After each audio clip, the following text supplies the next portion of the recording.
Welcome everybody. Thanks so much for making the trip, and thanks so much for being with us online. Stephanie and I are just going to do some introduction. The first 15 minutes, I want to talk about the research program, the grant actually, very briefly, and to show you a little bit what we've done and what we haven't finished. But Stephanie will speak first about, the administrative part of the project, the budget and things like this, and also what she needs from you, which is very important, right? In partnerships, there's always a bit of a true dance, and it's her job too. So with that, let's get started. Hi, thank you everyone for joining us. It's great to finally see everyone in their human form. I'm going to start with a couple technical notes just about the workshop itself. For those of us who are in the room, the washrooms in this building are straight out this door. The door at the end of the hallway will take you down the stairs. Tomorrow breakfast starts at 7, and then we'll convene here at 8:45 for a 9 o'clock start in the morning. And those of us who are in the room will be going to dinner immediately following our first session today. So if there's any questions about workshop logistics or anything, find me at any point. I'll be here both days. Now on to the fun administrative stuff. Everyone says that, right? The administrative stuff that's fun. I think it's fun, but okay, maybe it's not fun. It's fun. So just some of you may have gotten the email. We've applied for a 6-month extension on our grant. Yeah, 8-month extension on our grant. And so the project timeline here outlines with the extension. So you'll see that we are kind of at the tail end of the data collection and analysis and into the analysis and knowledge mobilization phase. I want to be clear that in this phase, data collection does not stop. So we are going to continue to collect data and continue to develop indicators. But in terms of lifespan of the grant itself, we are also moving into analysis. And you're going to see that from our first panelist speakers today, Ari, Kazra, Benjamin, and Helena, are all moving into data analysis and seeing kind of what we can do with the data that's already been collected. And we'll continue to do this. We have our 3rd workshop planned, as well as our final conference for 2023, with 2024 primarily being for financial reporting, final outputs, kind of the where do we go next aspect of this network. So in terms of the budget, this is what we outlined in our grant proposal. Again, with a lot of when we say line B3 subcontracting, that is paying the researchers to do the actual data collection. So that's our undergraduate RAs, that's our PhD students who are developing the indicators. That's any of your students or interns that you hire will come out of that subcontracting budget as well. And then the other, and so if we look at what we've already spent, so our expenditures, before we start to panic about that 99% of subcontracting, what we've done is because a lot of this shares with the big database, is we're kind of doing a push and pull on that budget line. And so we want to use up as much of the JMN money as possible because it will be the first to run out. But we will also, a lot of this, I can do financial maneuvering to split costs with the big budget lines. So we aren't 99%. We're not about to go over budget on our data collection, but that's just where we stand now, because we want to keep that as close to that €100,000 mark as possible. And for the next year, it'll just be my responsibility to ensure that that stays balanced going forward. None of this is surprising. Kind of if we look at our program timeline versus our budget, this is the first time we've actually had a chance to travel. So of course our travel budget hasn't been spent. Yeah. And so this is our expenditures as of right before you guys all came here. And so there will be another budget update as well once I've settled all the travel for this conference, but you'll notice that this is kind of in line of right where we want it to be. There's no surprises. Everything's kind of proceeding as it should be. Let me just add on the on the subcontracting part in the Borders and Globalization budget, we have way more money. So it's just an accounting exercise for us. We spend the first line of budget, which is in the Jean Monnet network, and then we keep it spent, but we can use way more money on the other side. So if you want to hire more students, you just need to ask us. And, we can ramp it up a bit. If you want to collect data with us, we can definitely do it. There is no real limits. Because again, it's Jean Monnet network is 100,000 euros, but in the 21st century borders, we have more than twice the amount. It's a big part of the 21st century research grant to build the database as well. And the 21st century budget runs for another 6 years, right? So we have a lot of time ahead of us. And so if we look at our, again, timeline, we're not, compared to what we wrote, we're a little off timeline, but compared to what we expected, given the COVID kind of lockdown and how that affected our timelines, we are kind of exactly where we knew we would be. So we've completed our first workshop online. This workshop is about to get a check mark beside it. So all we will owe is a third workshop and a conference. For the database, there will be more speakers who speak to this more in detail, but we have 10 data sets with 26 indicators and 54 variables. And so we're going to continue to build those data sets. We're going to identify and address any missing data in the existing data sets. And we're going to work with other fellows and other partners to create additional indicators as the program continues. For the teaching, we've already done teaching at both the 2021 and 2022 summer institutes. And we're developing an open access online course as the only other teaching deliverable that we have owed on this grant. And then for the other knowledge mobilization, we've have the 6 informational methodological videos that Emmanuel and Benjamin. That Kazra, Benjamin, and Emmanuel recorded. They're all online on our new website. We've done the 2 workshops, and like I said, we still have the 1 workshop, 1 conference, and either a special issue or an edited volume. But I think the intention is to discuss publications a bit more thoroughly throughout the course of the next day and a half.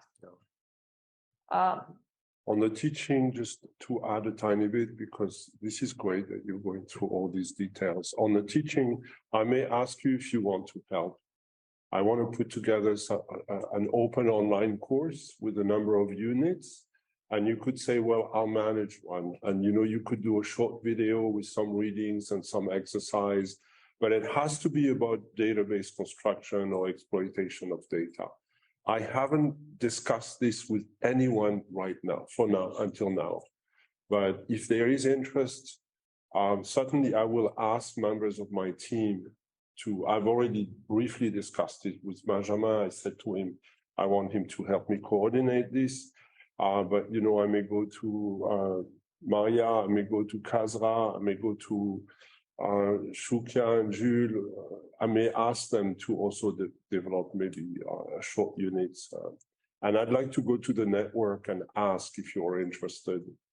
We could record some of the presentation today and use them as teaching tool.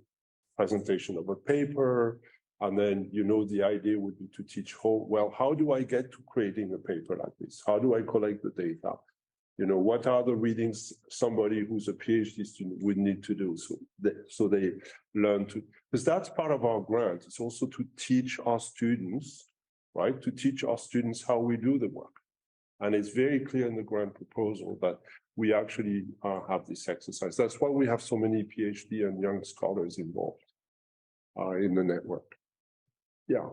And so that is largely in terms of the administrative overview. If anyone has specific contract or questions about contracts or students or research, come find me at some point over the day and a half. I don't want to necessarily work out specific details in a presentation, but I'm happy to take general questions. A couple admin notes, again, back to just this conference specifically. if you are in this room right now and you're not from Strasbourg, we're probably paying for your travel. And so in order to process all of those forms, I need you to sign an absentee declaration form. I have paper copies of all of those here. So again, over the next day, do not leave tomorrow without having come and seen me for that. I also have photo and video release forms. You'll notice that we do have video participants on Zoom. So we are keeping a recorded record of these panels, not necessarily with the intention to like promote it fully to the public, or maybe in part, but UVic requires that I do get, because there is a recording device in the room, I need to get everyone's signature saying that you're okay with us doing that. Again, come find me. I believe all of you that are not Canadian, I have sent the international payment request form. If I have not, I'll resend it tomorrow morning. But in order to process your direct deposit, I need you guys to fill that out and send it to me. That does not need to be hard copy. That can be electronic copy, but it will allow you VIC accounting to put the money right in your European bank account. Otherwise, when you guys come up here to present, this round thing here is your microphone. I'm going to kind of rely on I'm going to be monitoring the chat throughout both days. So I'm going to rely on kind of our video participants to let me know if at any point they can't hear us properly, but do try to speak as closely to that little round mic as you can. I think that I'm being heard just fine, so this distance isn't problematic at all, but that's just something to keep in mind. We're a small enough group that it should catch questions, but I just wanted to draw everyone's attention to that. Okay, I'm going to try to be fast. So I call the grant human to security database, and I don't know if it's very clear to people who are non-English speakers, native speakers, that it means that we're really interested. We're less interested in the security aspect unless you construct security as a very complex concept than we are in the human part, right? And the idea is to catch a very wide range of indicators that really have to do about, human issues. Human to military security. So the idea was, again, it's this continuum of data and to study, border diets from a perspective of the continuum, right? And the concrete objectives were listed here as, developing basically a finite set of diets, right? So internal and peripheral border diets along a continuum of the security. So that's what we have not completely finished, but what we have done is the code book, and we have the complete set of diets now done, and it's all written and published. Maya finished it, and we will discuss this. So I'm quite pleased with this. And then the collection of the data, which is, policies, that's something that we can discuss because everybody's kind of different interest on this, and every organization obviously has kind of different interests. But that's why I think it's so rich to be able to discuss this face-to-face in the next day and a half, basically, and also to think, okay, we've established this much, we've done that much work, but where should we go now? What are the holes, and so on and so forth. That's why I come back to the grant. Doesn't mean we have to fulfill every parameter of the grant, but at least I would like us to be able to, publish some documents and, publish obviously the code book and the indicators that we collect, the variables that we establish.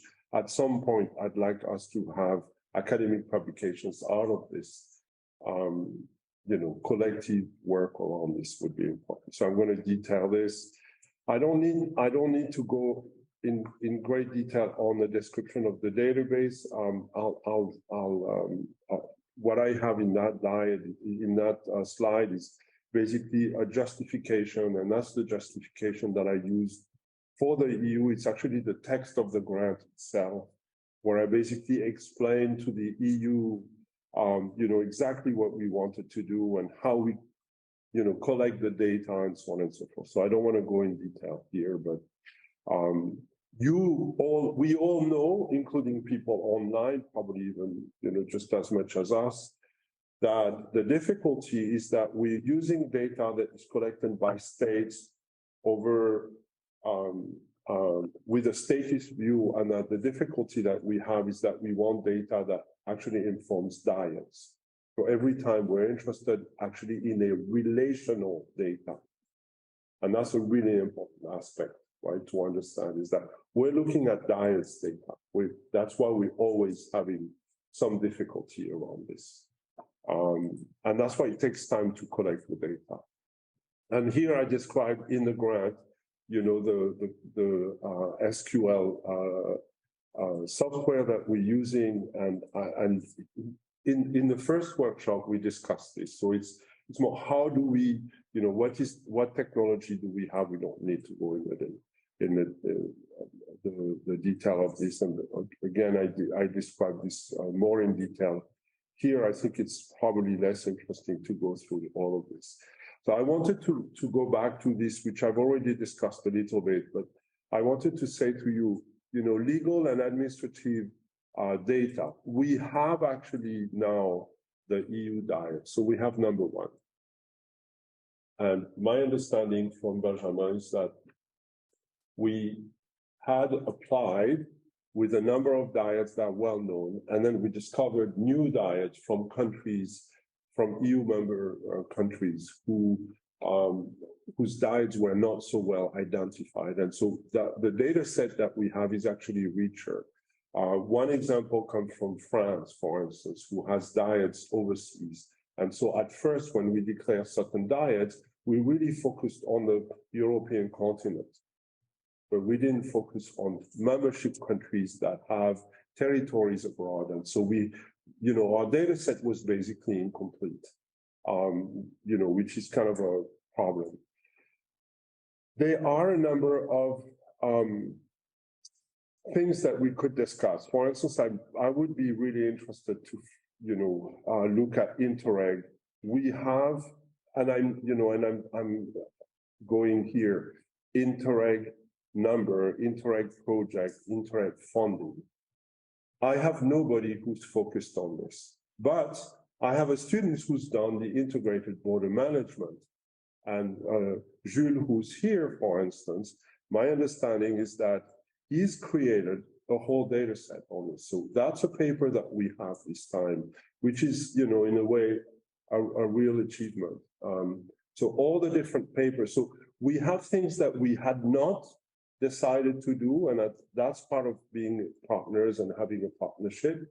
But at some point, I'd be interested to rethink, what we should really try to refocus our energy on now that we have a little bit more time. So all your ideas and comments on this would be really interesting.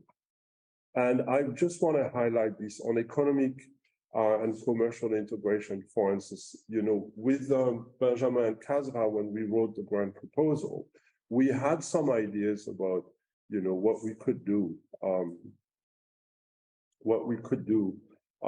in terms of, numeric variables, or, in terms of trade, and looking at, what's going across. And recently we had a meeting in Victoria with a colleague from Holland, actually, who was a visiting scholar for us and not part of our network, but who worked for Polish statistics, national statistics for a number of years.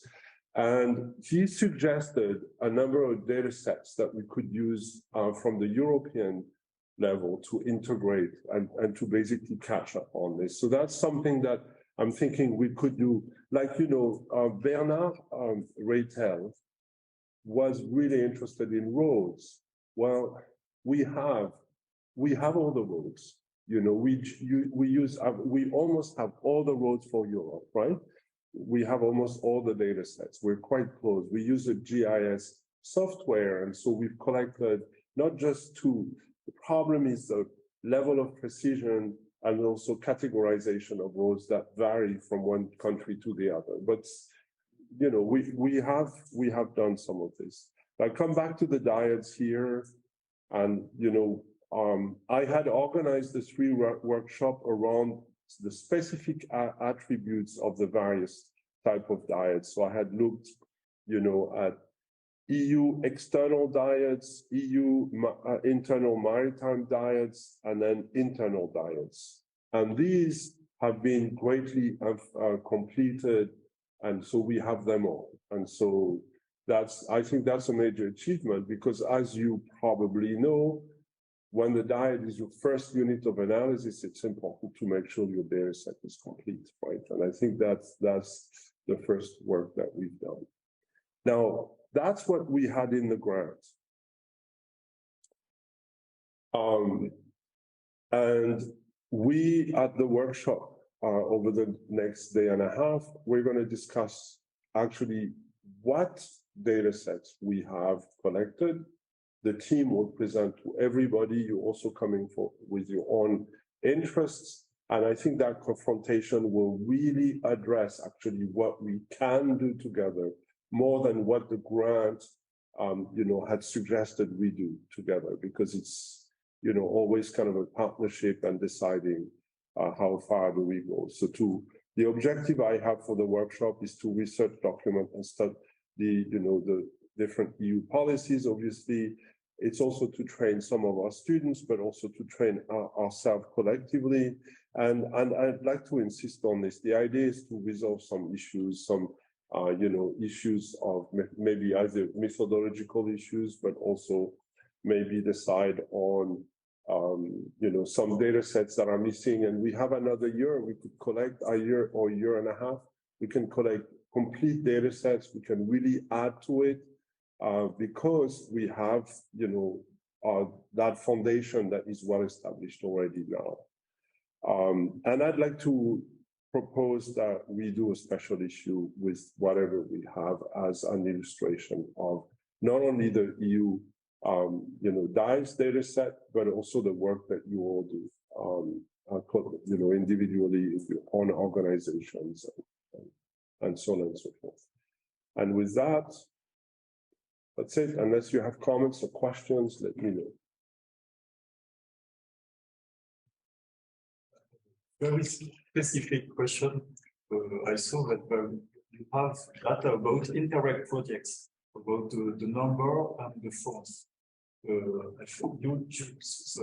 collected it. On that part, we don't have Interreg. We have integrated border management. This is the point I made, right? Is that we actually don't have 3.1, 3.2, 3.3, 3.4. Okay. But we can definitely do it. Okay. And I think, I think we should do it, but we have the security part. We don't have, that's why the thing is, I wanted my student to be able to develop data sets that are in line with their PhD interests. So Jules is really a border, Jules is interested in critical border studies, and he wants to look at security issues from a very critical, radical perspective, right? Shukia is really interested, Shukia, who's right there with the mask, she's really interested in indigenous issues and where indigenous people live. And so we've developed data sets in these areas because they support their PhD. And I know it's quite far from what we're doing, but I still think that at some point I'd like to go back to, 3.1, 3.2, 4, 5, 6, 7, and 7.2, for instance. We could rediscuss those, and we have the ability to collect this information and put it in the database, and obviously share it with everybody. So, yes, it's because I tried to collect some data some years ago, and it took an enormous time. So, yeah, but it's really interesting. So, but do you have some already? Yes, I have some. So we could, yeah. The European database, the European database of internet projects. I know you can use it. Yeah. I also have some questions to this Interreg. Well, the thing is, the Interreg team in the EU, Nathalie Bercheld and You know, they are really interested in our database because it's worldwide comparative. They know that we have behind the world diets. And they also think that it would be really interesting to their unit if we could agree on even a few data sets to compare with all of the diets across the world.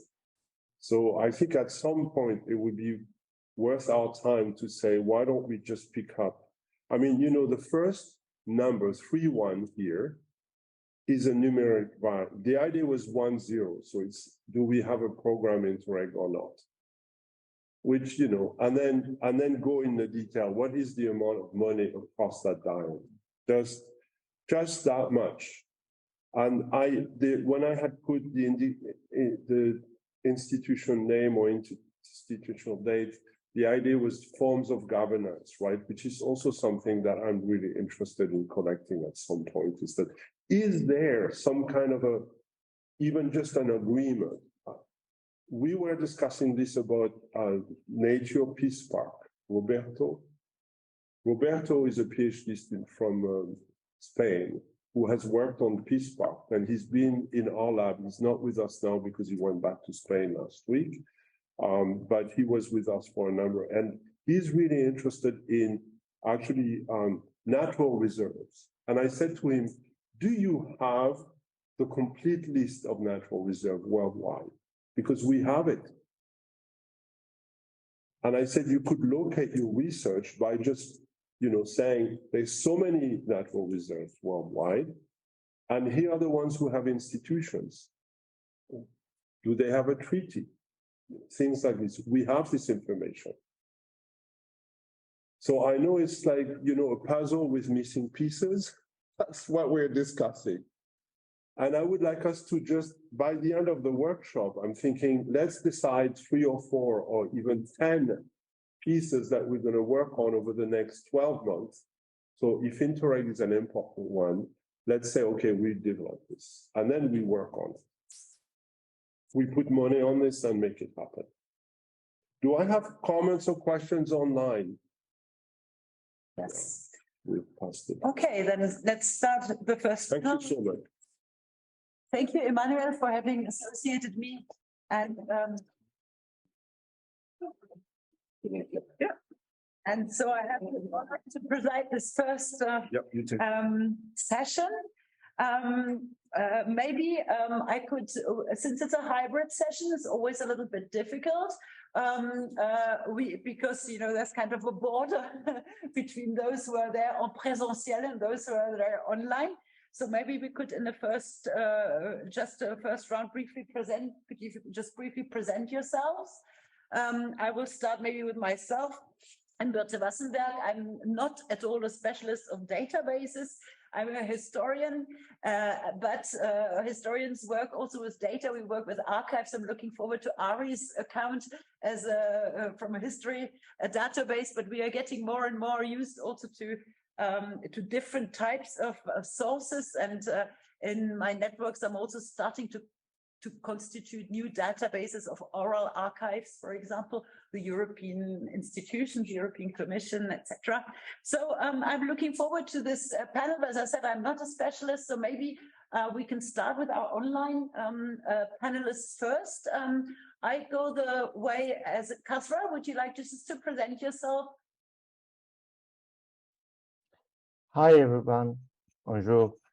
I'm Kasra. I have a PhD in digital humanities and been with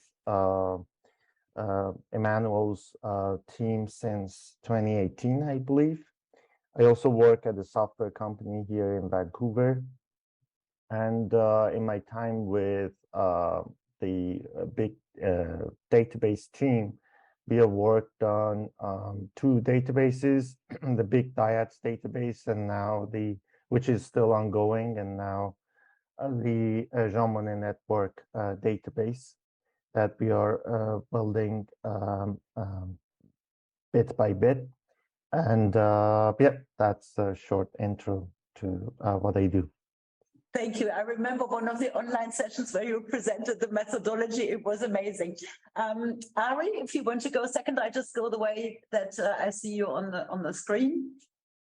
Yeah, great. Good morning, everyone, or I suppose good afternoon if you're in Europe. Yeah, my name is Ari Finnsson. I'm a PhD candidate in the Department of History at the University of Toronto. I do work, I guess, on property law and colonialism broadly. And I've been a research assistant with Borders and Globalization since, I think, 2017, kind of on and off. And what I'll be talking about today is kind of something that I did starting in 2018, actually. So it's quite a long period. Yeah, thanks. Mm-hmm. Thank you. Halina?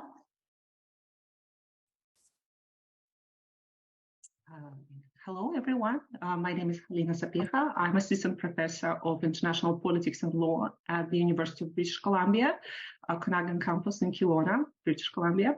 And I've been working with this network for a few years. And today I will be presenting our research in progress on patterns of border disputes in the OSCE region. So I will be speaking on behalf of our team, which includes myself, Kazra, Ben, Ari, and Emmanuel. Yeah, we're looking forward to this. So in the room we have Ben, who's panelist en présentiel. So hello everyone, I'm Benjamin. Yeah. You're also on the screen. Yeah. I'm a legal researcher on borders. I'm working in this database I have been involved for the last 3 years. And we have been working with Halina, Kazra, Ari, and after that we have been working with the team here present, Maria, Jules, and Shupia, in the construction of the BIG dyads and now in the Monnet network dyad database. And my speech will be about, but it's quick presentation about basic elements, basic steps to start a database construction. Thank you. We have also two discussants for that en présentiel. So ladies first, and yes, if you want to, I don't know whether they can see you, probably not. Yeah, maybe if this is, yeah. Yeah. Are you guys discussants?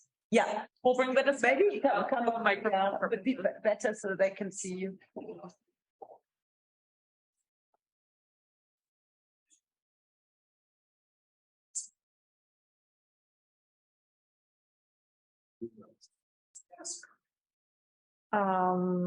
So hi to everyone. My name is Agnes Serush. I'm from Hungary, but I'm involved in the team with the Polish University of Opole, and I'm completely new in this kind of network. And also data is not really my cup of tea. I'm working more with the qualitative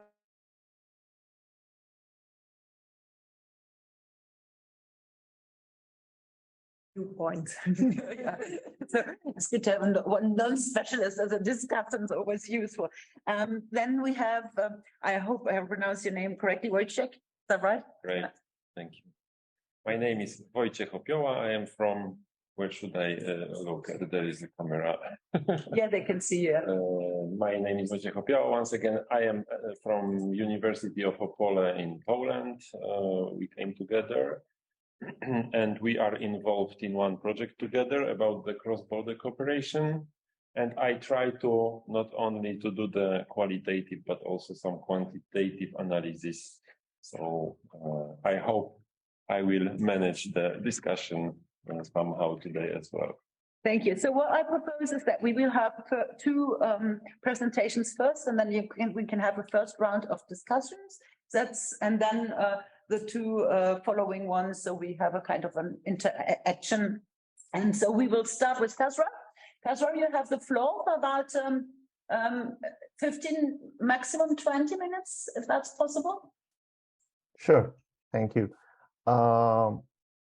Stephanie, can I share screen and show the slides that I have. Okay, can you see my screen now? Yes, we can Okay. see you. Everything's Okay. fine. Great, thank you. Sorry for the hiccup. Okay, so hi again. It is good to be with you, and of course, an honor to be opening the very first section of this workshop in Strasbourg. I wish I could be there with you, but I hope you don't mind listening to this talk remotely. Hopefully, all will go smoothly after this, of course. As you can see, my presentation is entitled Why Databases Should Matter to Social Scientists.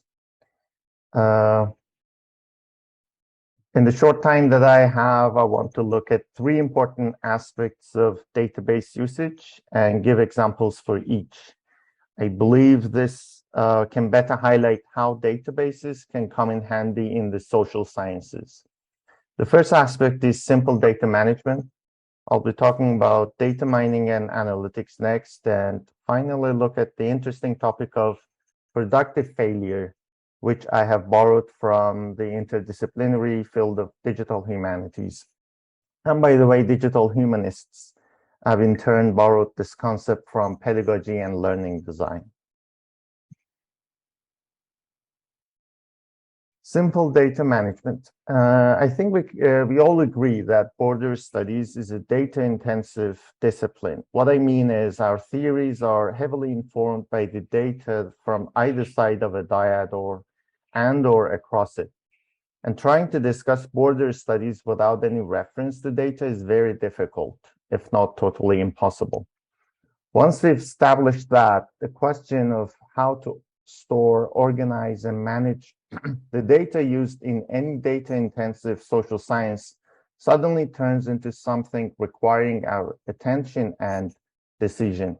As the data with which you work grow in volume and complexity, effective and efficient data management becomes increasingly important.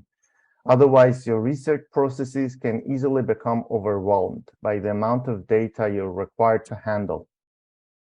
In particular, when you deal with data that are frequently updated, with changes made by different people, you will want to use database management systems instead of maintaining data in text files, spreadsheets, or within isolated statistical packages such as SPSS. Database management systems significantly simplify data management. Initially, they require a little bit of effort to set up, but they are definitely worth it. They permit large amounts of data to be organized in multiple ways that allow for efficient and rapid exploration via query languages such as SQL or SQL. Durable and reliable storage that maintain data consistency, scaling to large data sizes, and intuitive analysis, both within the database itself and via connectors to external tools. Database management systems are multi-purpose and well-suited for organizing social science data and for supporting data exploration and analysis. Out of all database management systems, relational databases implement the relational data model, in which data are represented as sets of records organized in linked tables. This model is particularly well suited for the structured data that we frequently deal with in the social sciences. Data mining and data analytics. Another possibility that comes with the database is what we call data mining and data analytics. Data mining is the process of sifting large volumes of data for correlations, patterns, and trends. It is a subset of data science that uses statistical and mathematical techniques along with machine learning and database systems. Out of the above, we only want to focus on databases specifically here. Data mining focuses on cleaning raw data, finding patterns, creating models, and then testing those models. Data analytics, on the other hand, is the part of data mining focused on extracting insights from data. Its aim is to apply statistical analysis and technologies to find trends and solve problems. Using query languages such as SQL, is a very simple way of doing both data mining and analysis. Data mining and analysis have wide usage in and outside academia. They are used at companies across a broad swathe of industries to sift through the data to understand trends and make better business decisions. For example, media and telecom companies mine their customer data to better understand customer behavior. Insurance companies use data mining to price their products more effectively and to create new products. Educators use mining techniques to discover patterns in student performance and identify problem areas where they might need special attention, and so on. Let us look at some typical use cases for border studies. Say, without having a concrete research problem or even initial idea in mind, you can run a query on some quality that is indicator of island nations. In a lot of cases, these queries can return uninteresting results or be instances of productive failure, as I shall discuss shortly. However, every once in a while, you get lucky and come across interesting patterns that are worth pursuing. The pattern in question can then lead to further correlations, patterns, or trends. And perhaps not before long, you can find a good explanation for your initial find and form a theory.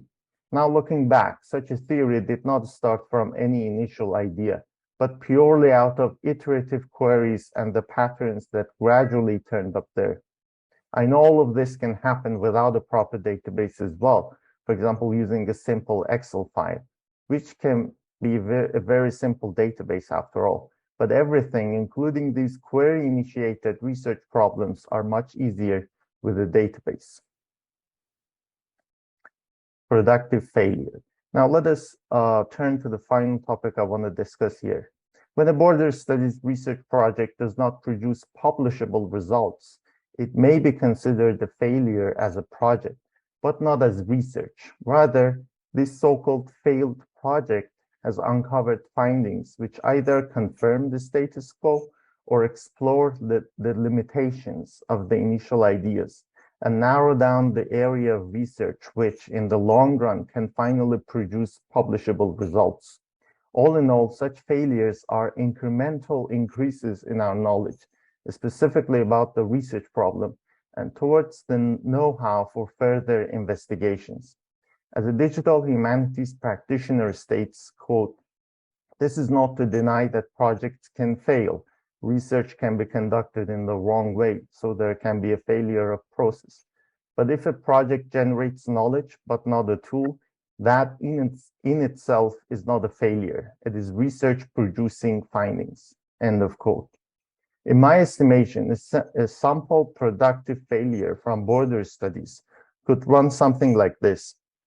You would compare a given indicator, such as economic inequality, across dyads that are in dispute with the possible expectation that the inequality could correlate with their disputed nature. Let's say, of course, hypothetically, it turns out that there's no meaningful correlation between the two.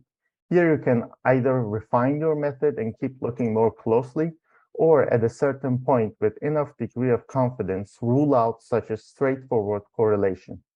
Next, you can look at other indicators, and by the time you think you have arrived at a viable model, you have either found some room for the economic indicator you started with, or totally ruled it out. In both these scenarios, the time and effort spent on querying the database, mining the data, and analyzing for insights have not been in vain. At worst, they have been what we call productive failures. We are at the end of this short talk in which we briefly looked at three main benefits that come with databases, and social scientists can take advantage of them: simple data management, data mining and analytics, analytics, and productive failure. I hope I've provided you with some food for thought. Thank you very much for your time. I now give the floor back to Bert.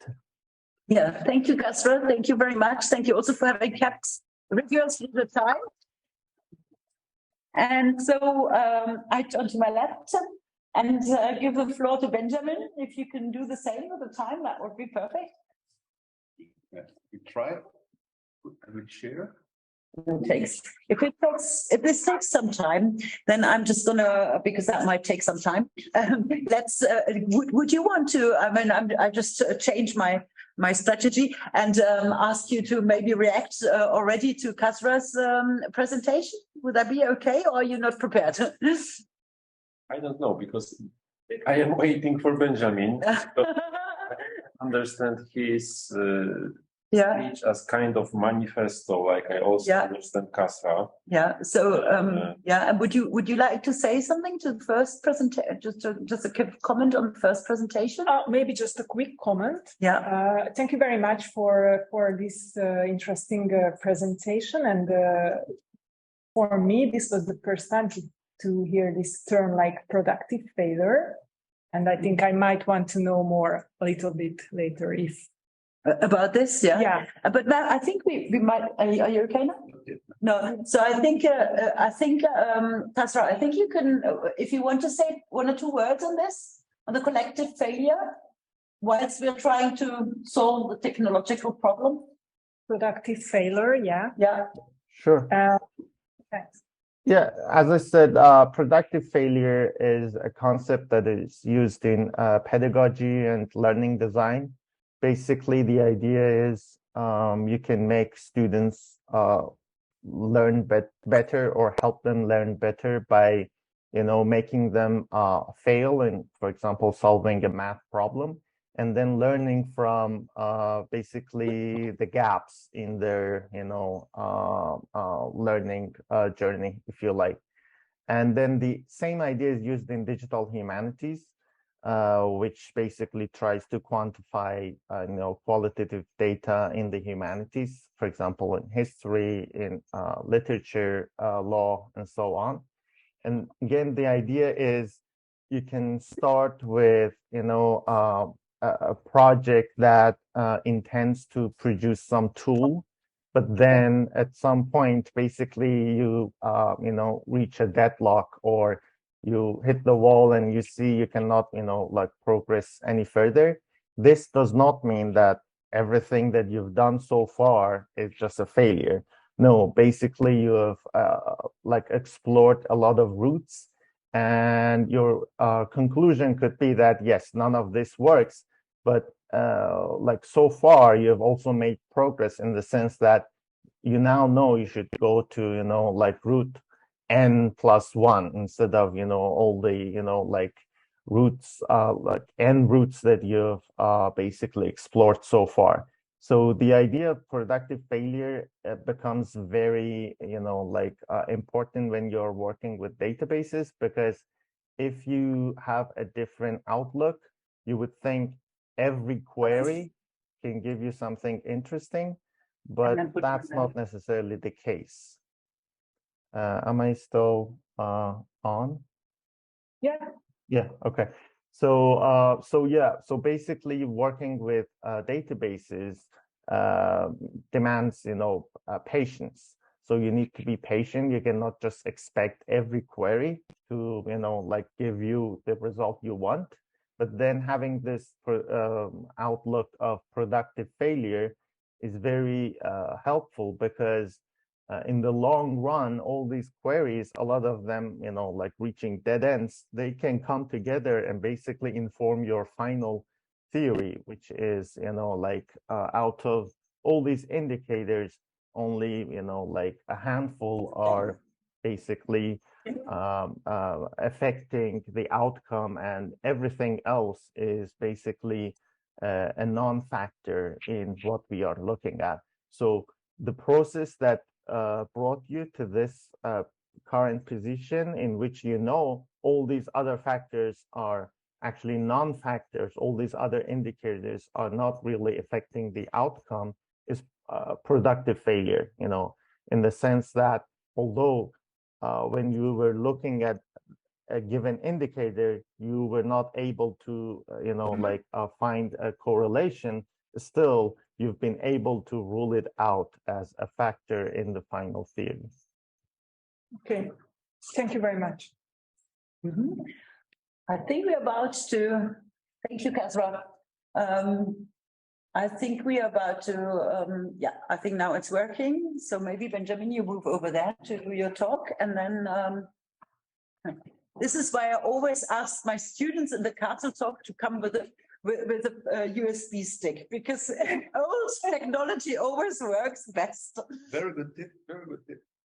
I don't speak French, so I don't know how to change. Oh, it's good. Perfect. So sorry for all this disturbance. Failures are findings. Okay. Key phrase today. So the purpose of my speech today will be sharing with you the basic steps, very basic steps for beginners, for collectors, for how to share a small knowledge about how to collect, which kind of questions, which kind of issues, etc. So the agenda, after a brief introduction, we will look at how to find data, how to collect data, how to prepare data. We'll share with you 5 main indicators we have been working on since for the last three years with the team. And we have identified 5 indicators, like the binary one, the numeric, the descriptive, the finite choice, and the spatial one. And at the end, I will share with you some emerging questions about UA French dyads, France as a case study, and we will conclude. I will conclude. So, because you are not beginners, I will pass through these slides very quickly. But what is the BIG Big Dyads database in short? So, as Kazwa said, better than me, is a relational database, and the software used, the SQL software, is very useful for data mining and data analysis. So we have chosen the dyad as a unit to produce work, to produce data, and the dyad, the concept of the dyad, is our main building block. So a dyad is not only a delineation, it is a common juridical border between 2 recognized states. And this definition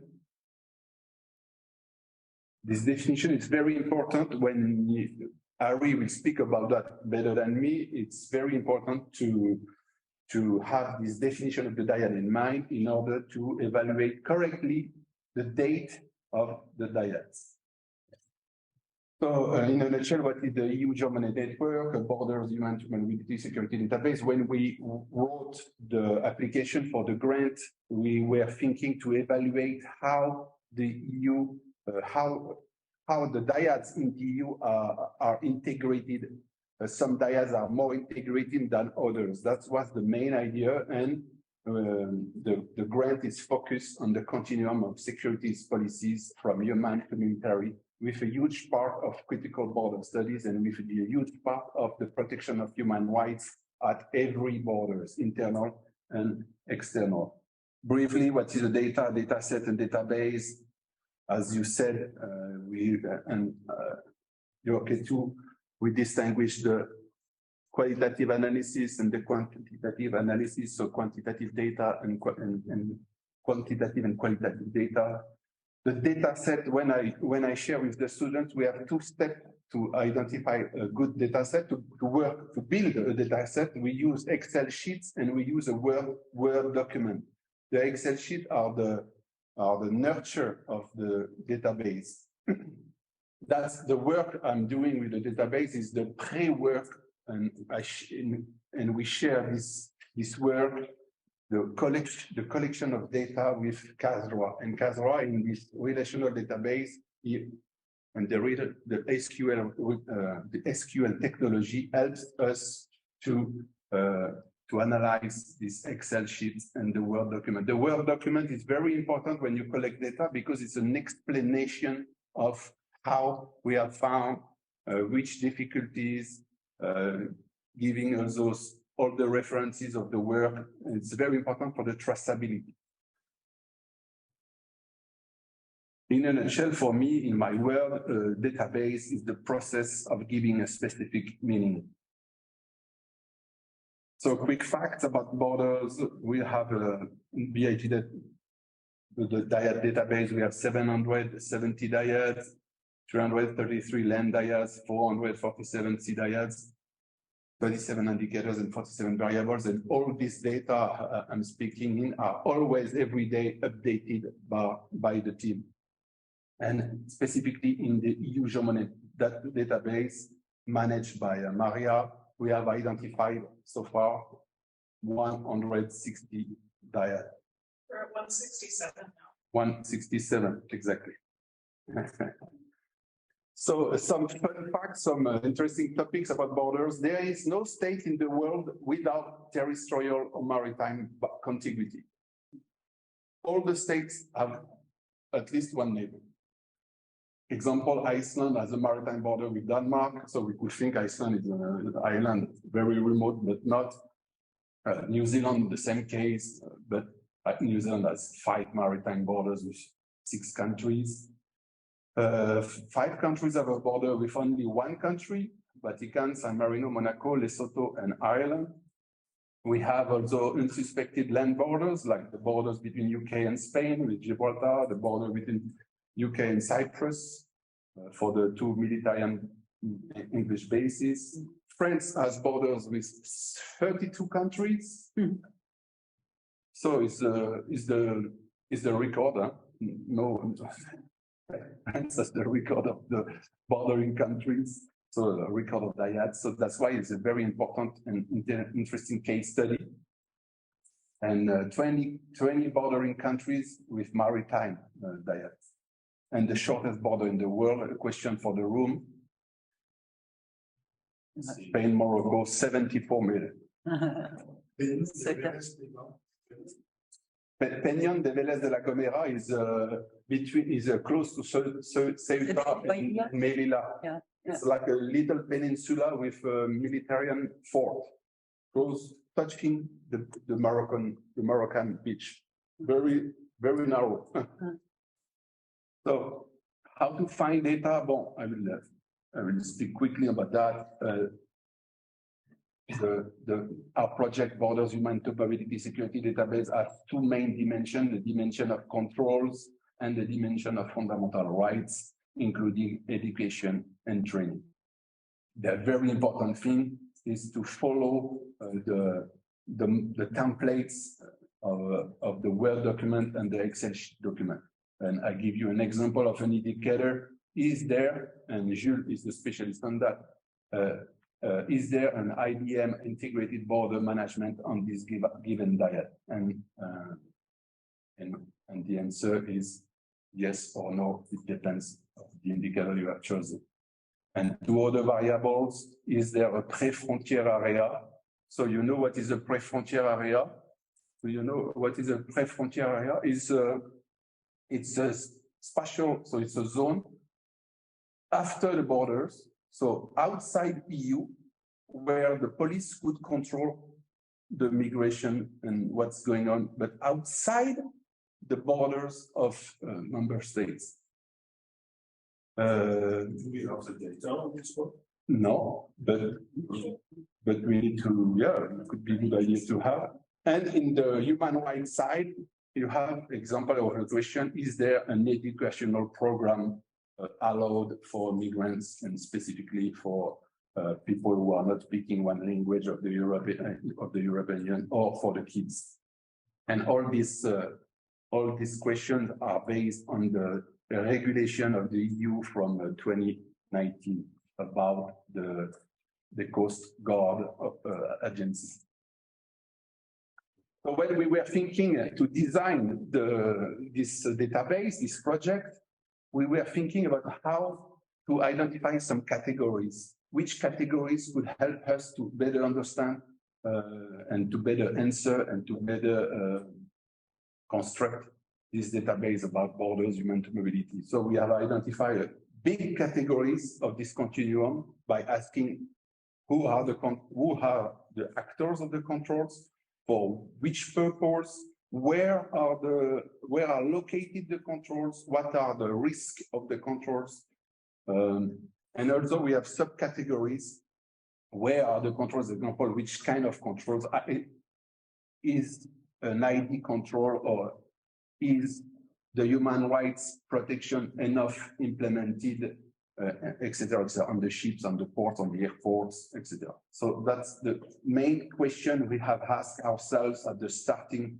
point when we were building this project. Some web search techniques, I'm sure, because you are a specialist, you know how to do, but it's very important to have, when you want to look at the best information quickly, you need to have these quotation marks. Of course, it's very useful because you look exactly at the expression you want to have. Exactly, some tips, some other tips are on these slides. Example, if you want to have to get only the definition of a word, you wrote define, double point, and you look for the word you would like to define. So where we are looking for data, we use. Continue. Yeah, we use. They can't see the PowerPoint. They can see the PowerPoint. No. I already said that I'm going to email it out to everyone. Is that okay? Yeah. Then just continue. Then they can see. Okay. They'll see afterwards. Sorry. Okay.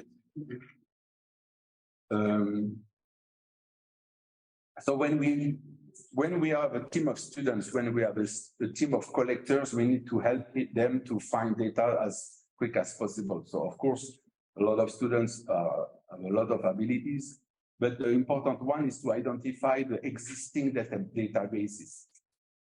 And the existing databases are very important to compare and to be better. And this relational database we are building is how do you say, is more complicated than a mono database, because we are building a lot of data from different topics, and the purpose of this relational database is to make sense and to give us good insights. So we are using and we are comparing our work with other databases, more sectorial. Example, when we looked at transboundary freshwater system, we look at that database made by the Oregon State University, because they are the most updated laboratory of research on this, and we have used this data and complete this data when it's possible, and we have done the same for other topics. And I will share with you the last database about COVID, the COVID Border Accountability Project. The results have been published just recently, maybe in March.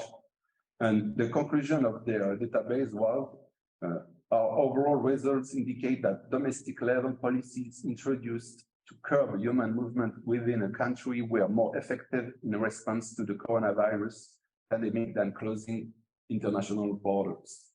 So the idea, in a nutshell, is to use the other databases and to implement them in our database, and to have a calculation of different topics all together. That's the purpose of a relational database. So how to collect data? Technically, in an Excel sheet document, if you have been working with Excel sheet, you know you have columns and rows, and you need to fill in the empty cells. But the challenge is to follow exactly the given templates in the codebook. Castro has written nice and very exigent codebook, and the idea is to not deviate, because we are losing time and money. So that's how it works. You have a basic Excel sheet, and you need to have the row, and the row is our list of the dyads. So for the big dyad database is the 750 dyads all around the world, and in GMN network, the row is the list of the 167 dyads. And of course, the challenge in the column is your indicators and the challenge is to fill in the cells. So as I said, the word document is very important. You need to write contextual information. You have to trace the sources to share with other people of the team, and it's the manner where you can catch mistakes. And we have elaborated some templates for Word document, of course.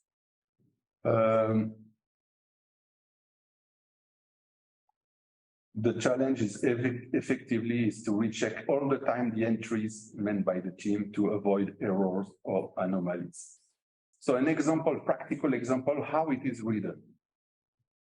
So if the topic is the border, the dyads, we need to, that's the main topic. We need to cut this main topic in few indicators, and these indicators are also themselves cut in few variables. That's the logic. The main topic, some indicators, and some variables. Example here highlighted in yellow. If the main topic is the border, the indicator will be land borders, or distant or river borders, or in this case, maritime boundaries. And the maritime boundaries could be divided in few variables. Example, the variable 1, it's just about territorial sea. The second variable is about economic exclusive zone.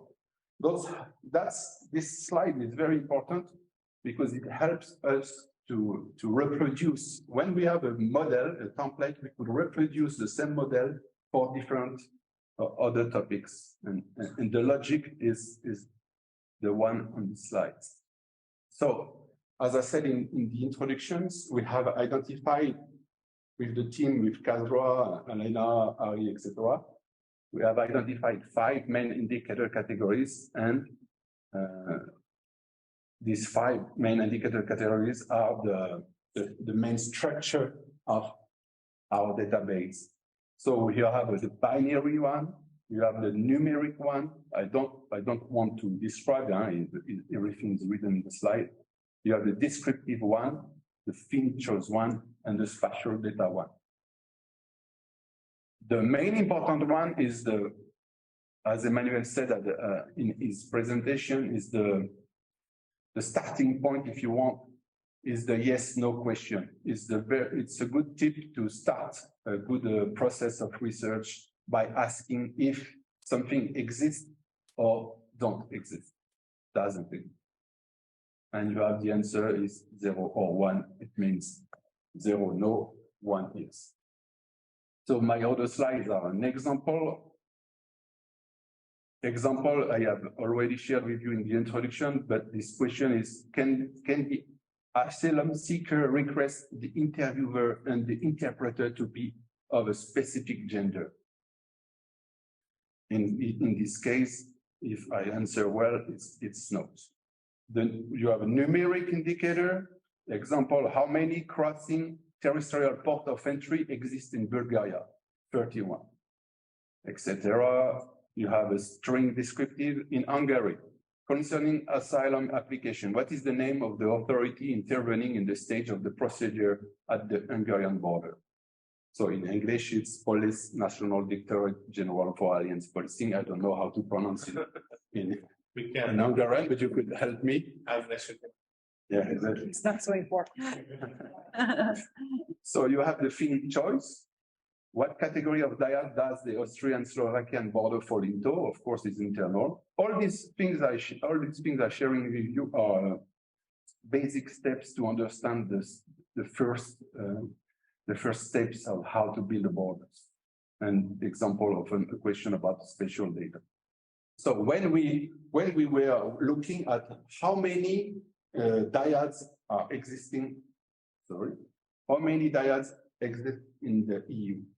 And this example of the French territory, it's a very important example because when we were investigating how many dyads we should have in our database, we found an issue because it was an EU EU dyad category, but France have dyads outside the EU, not only the outside the continent, but outside the European Union. So are we putting them inside the list of the database or not? So the question was, do we include all the territories of France in the globe, or if we include only the territories of France which are officially part of the EU? And how to answer that? When you ask this question, when you dig and you collect the data, these kind of questions, jump on your mind if you want, and you need to find a clear answer, and that's a legal answer exists, is the famous distinction between the overseas countries and territories and the outermost regions. The outermost regions are part of the EU, so all the dyads of France are part of the database, and all the other overseas countries and territories which are not part of the EU, example French Polynesia, are not part of our database. So that's the clear methodology to distinguish what will be the content in our code book of the GMN database. Of course, Emmanuel spoke about that. When we wrote the grant application, we were thinking how to evaluate the degree of integration dyad by dyad. That's why we have divided legal and administrative integration, economic and commercial integration. I'm not going inside that. I have a question for the room again. How to identify the date, the historical date for a dyad? Which one? You have two possibilities.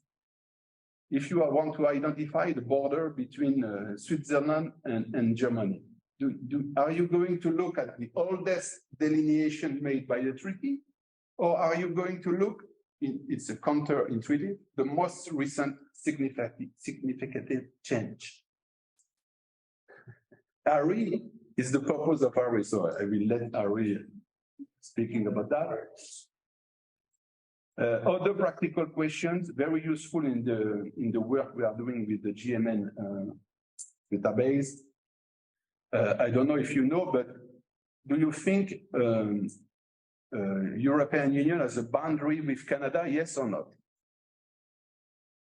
Boundary, yes, exactly. Yes, because Greenland is not part of the EU system, but it's part of Denmark. And recently, in June 2022, we had a new treaty of delimitation between Canada and Denmark for a small island close to Greenland. The name of this island is Hans Island, and they divided this island in two. So we could be sure now we have a terrestrial border between European Union, if we include Greenland, but they are not officially part of the EU, and Canada. Terrestrial one, because we have already a maritime one with Saint-Pierre-et-Miquelon. It's not part of the EU, but it's the same idea.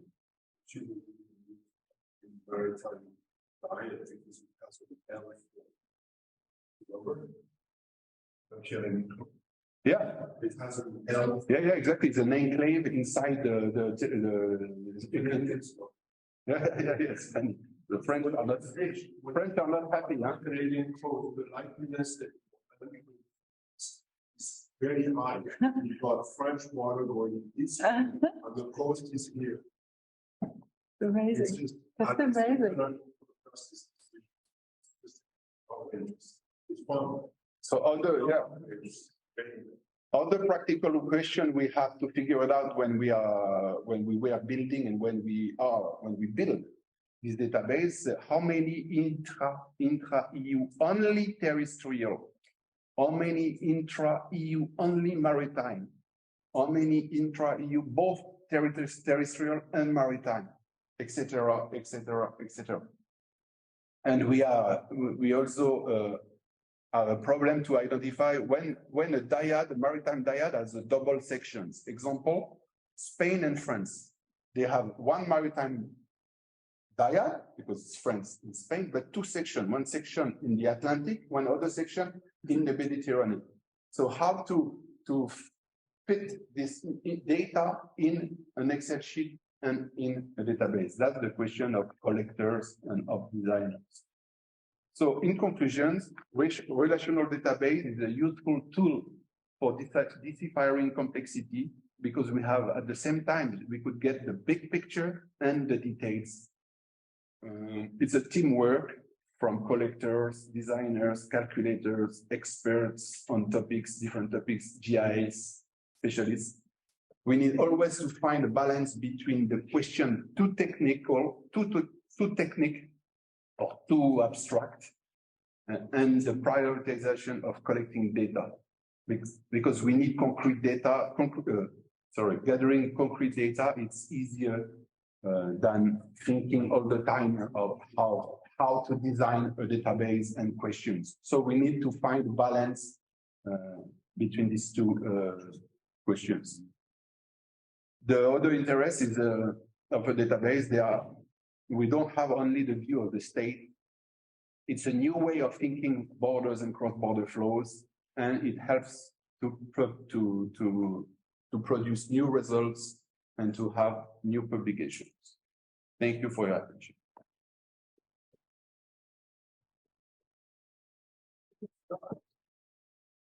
Yeah.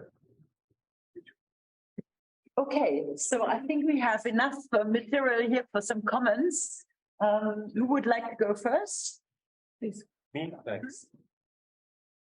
Okay, I have some comments and maybe open questions raised to both presenters, but maybe also to audience.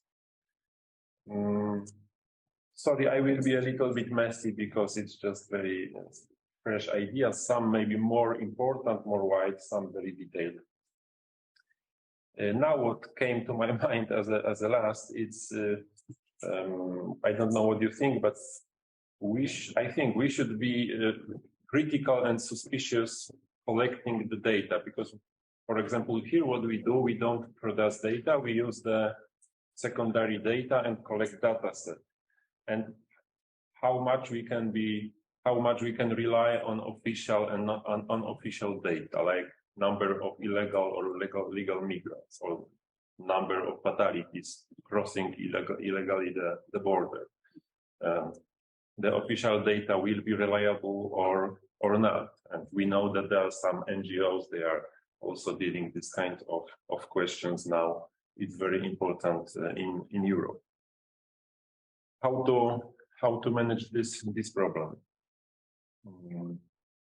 Kasia and Benjamin, you said about the data mining, the analytics or analyzing, but I would also like to ask you, or all of us, to tell something more about designing the process, especially to choosing very good or the best indicators, if the indicator really indicate what you would like to measure.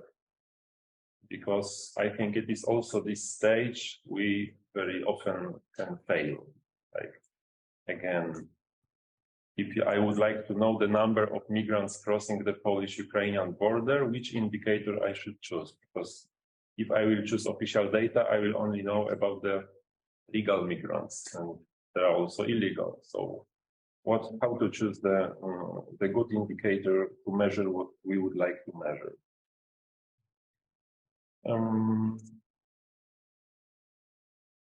And after the analytics, also there are some other stages that are very interesting now for me, like data sharing, because we are collecting the data set, and now in the idea of open access to the science, to the knowledge, it is not only about open access to the articles, but also to data sets, because previously very often it just disappeared somewhere in the archives. Nobody got access to this after only the authors. And I also would like to raise a question and advocate for thinking about the mixed method research in the border studies, because okay, maybe it's only my bias, but I think we have very good qualitative border scholars who do the interviews, who do the field work, ethnographic field work, and other qualitative methods. And we have, like this project, very good, skilled, quantitative, or people who deals with statistics, with data, with quantitative method.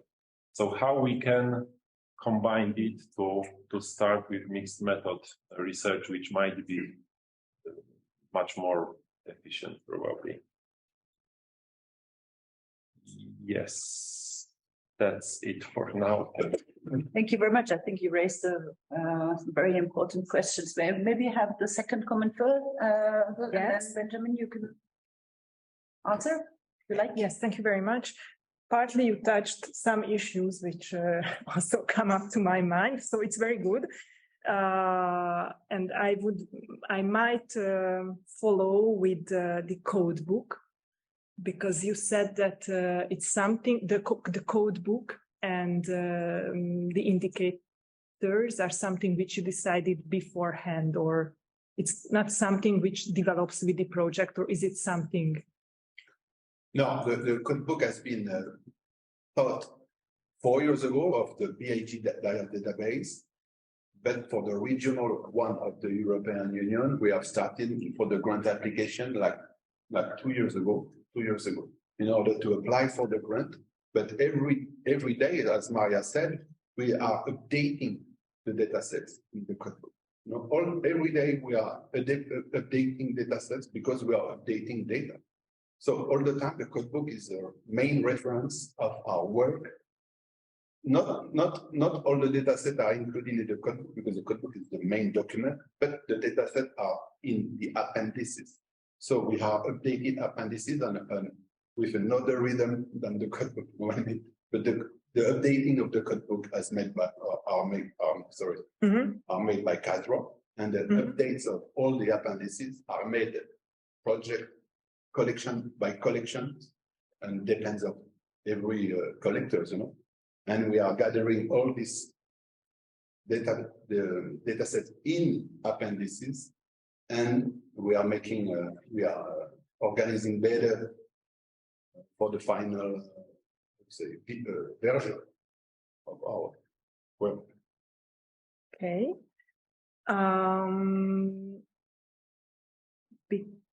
Because I was just wondering whether when you talk about data, you mean this kind of statistical data, numbers, or this kind of issues that which you raised, that is there a translator available in different genders, or there was something like this if somebody wants to talk? Yeah. Yes, so it means that you you collect data which is like text data, and then you transfer it into numbers like binary. Okay. And I don't know if someone has been collecting the data on this specific question, but it was a question we raised when we were designing the main project. No, okay. Maybe no, we don't have yet the exact data on this question about. No, I was just wondering because I'm the one who conducts interviews, so I work with qualitative data. And I was wondering that now when you talk about borders and boundaries, and yes, it's possible that, yes, these borders are delineated by different agreements between the countries, and yes, they are fixed, but whether it is possible to include how people think about the borders. So is there any way to develop indicators, let's say, or to develop somehow the code book which would grasp this kind of notion of people? So not the hard facts, not the numbers, but how people or what they believe the border is, or what is, I'm also a geographer, so what is the spatiality of the boundary? So how long it is, what does it mean for whom?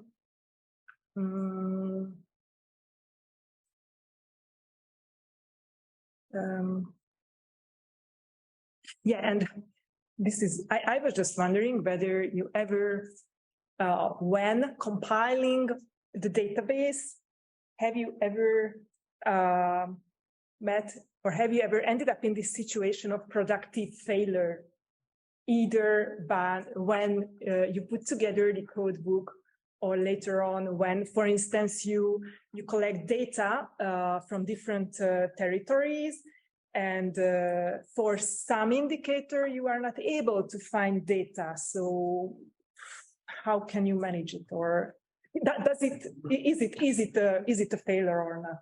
I think that, yeah, Kadra wants to give probably one or two answers on these questions. Are you referring to me? Yes. Yeah. Yes. So I want to just quickly answer a couple of questions that I think were asked by Wojtek and the last discussant. So as for being suspicious with data, I'm definitely on board.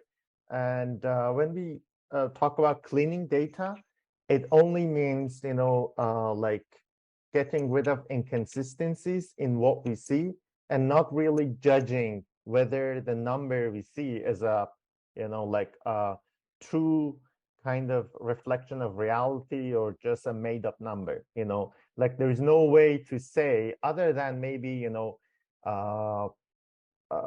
seeing a big anomaly in the numbers and then becoming suspicious in that way.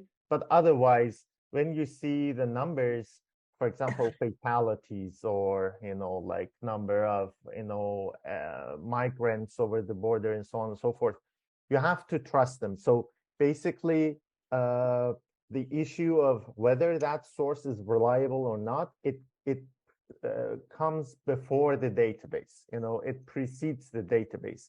Once you have, like verified the source, and once you have, made your peace with the source, thinking that, okay, this source is something that I'm going to use, then the issue of cleaning the data from that source and inputting it into the database comes up. So basically, again, this is all before you input the data into your database.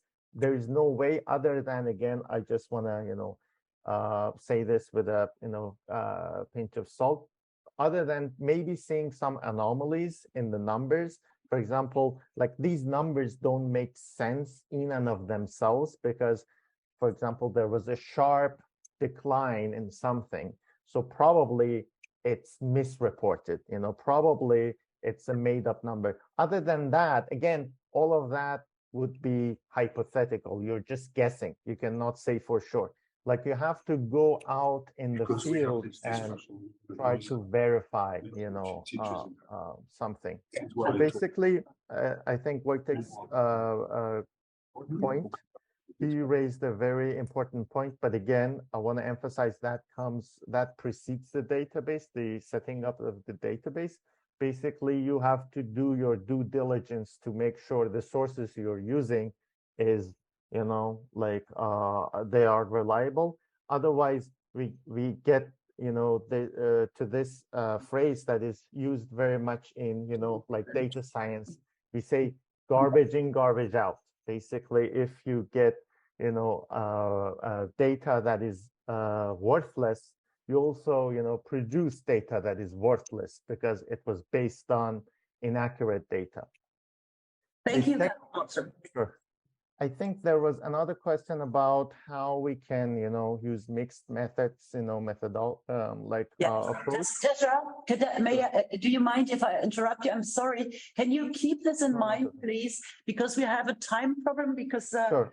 If I understood it rightly, Halina has to go off and teach in half an hour. So if we could just keep it in mind, and we will come back to this afterwards. It's really interesting. And just let Halina present first. Yeah. And then, but I will come back to you. I won't forget you. Sure, thank you. So Halina, if you want to, sorry about this, if you want to take the floor. Do you also have something to share of PowerPoint? Oh, and it works. Okay, great. So we don't lose any time here. Okay, hi, I hope you can see my screen. Okay, yes. 1 second. Okay, okay, thank you so much. I know that my presentation was scheduled after Aris, and that would be logical because I'll be using the history data set that Ari will be talking about, but I have to go to teach my class, so I'll present first. So this is a kind of practical application of all this work the team has been doing, right? So this is our research in progress, and we are examining patterns of border disputes amongst OSCE countries. So why are OSCE countries?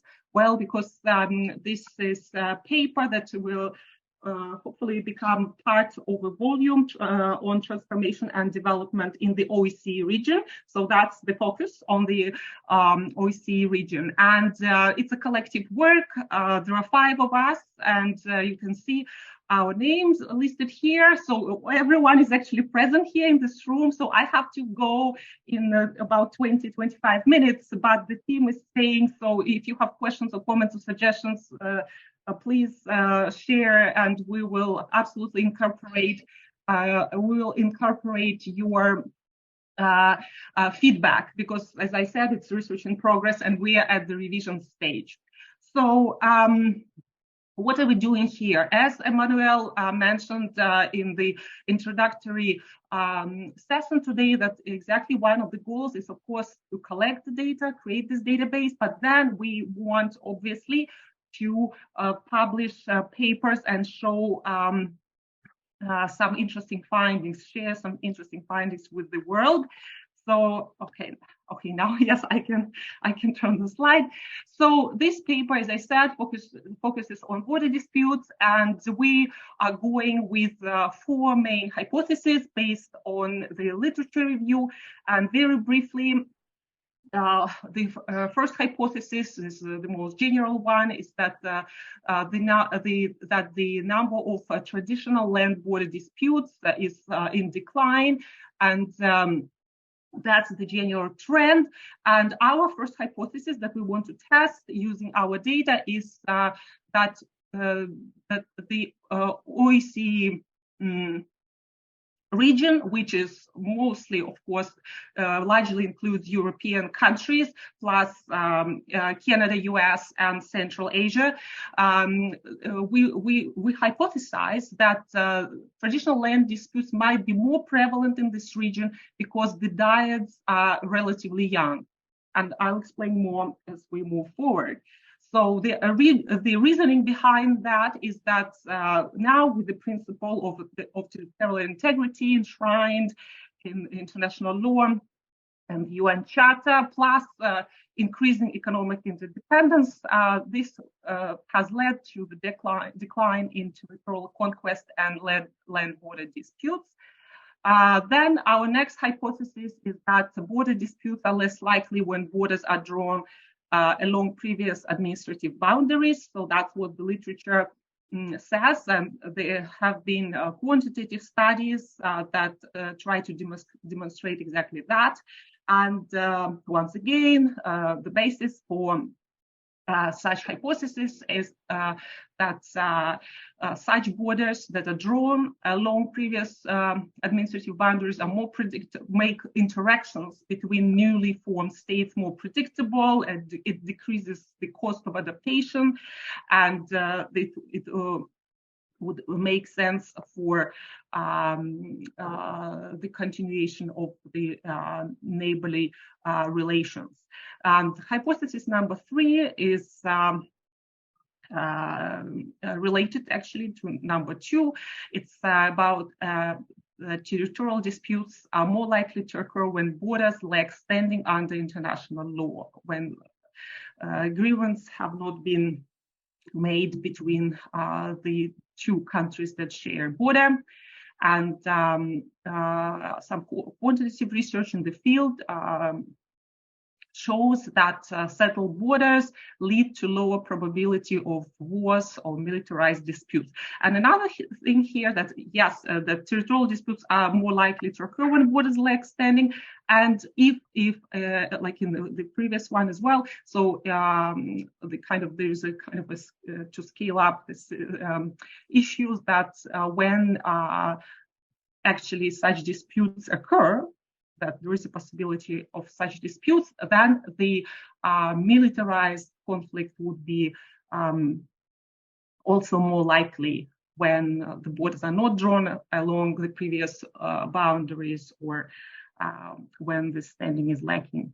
And hypothesis number 4 is that democratic diets may be less conflictual. We don't have a strong hypothesis here because the literature shows that there is a relationship between democracy and border stability, but different authors give precedence either to democracy or border stability. So which one goes first? It's unclear. That's why we just hinted that there is this relationship between these two variables.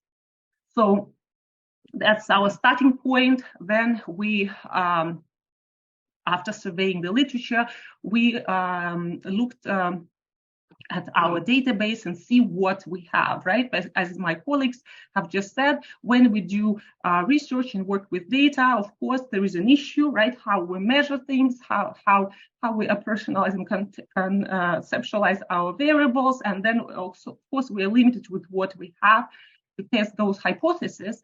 And in our case, we have several data sets in our big diets database. So foundations of diets data set, we used 3 variables. The first one, land border, binary variable, land 1, maritime 0. Then we have a variable for the UN recognition. So it actually also a binary variable, and if the diet, both countries on the diet are members of the United Nations, we coded that as 1, UN recognized.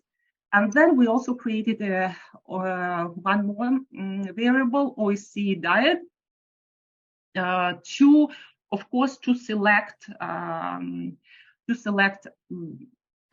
diets only for the region of interest of this specific research project.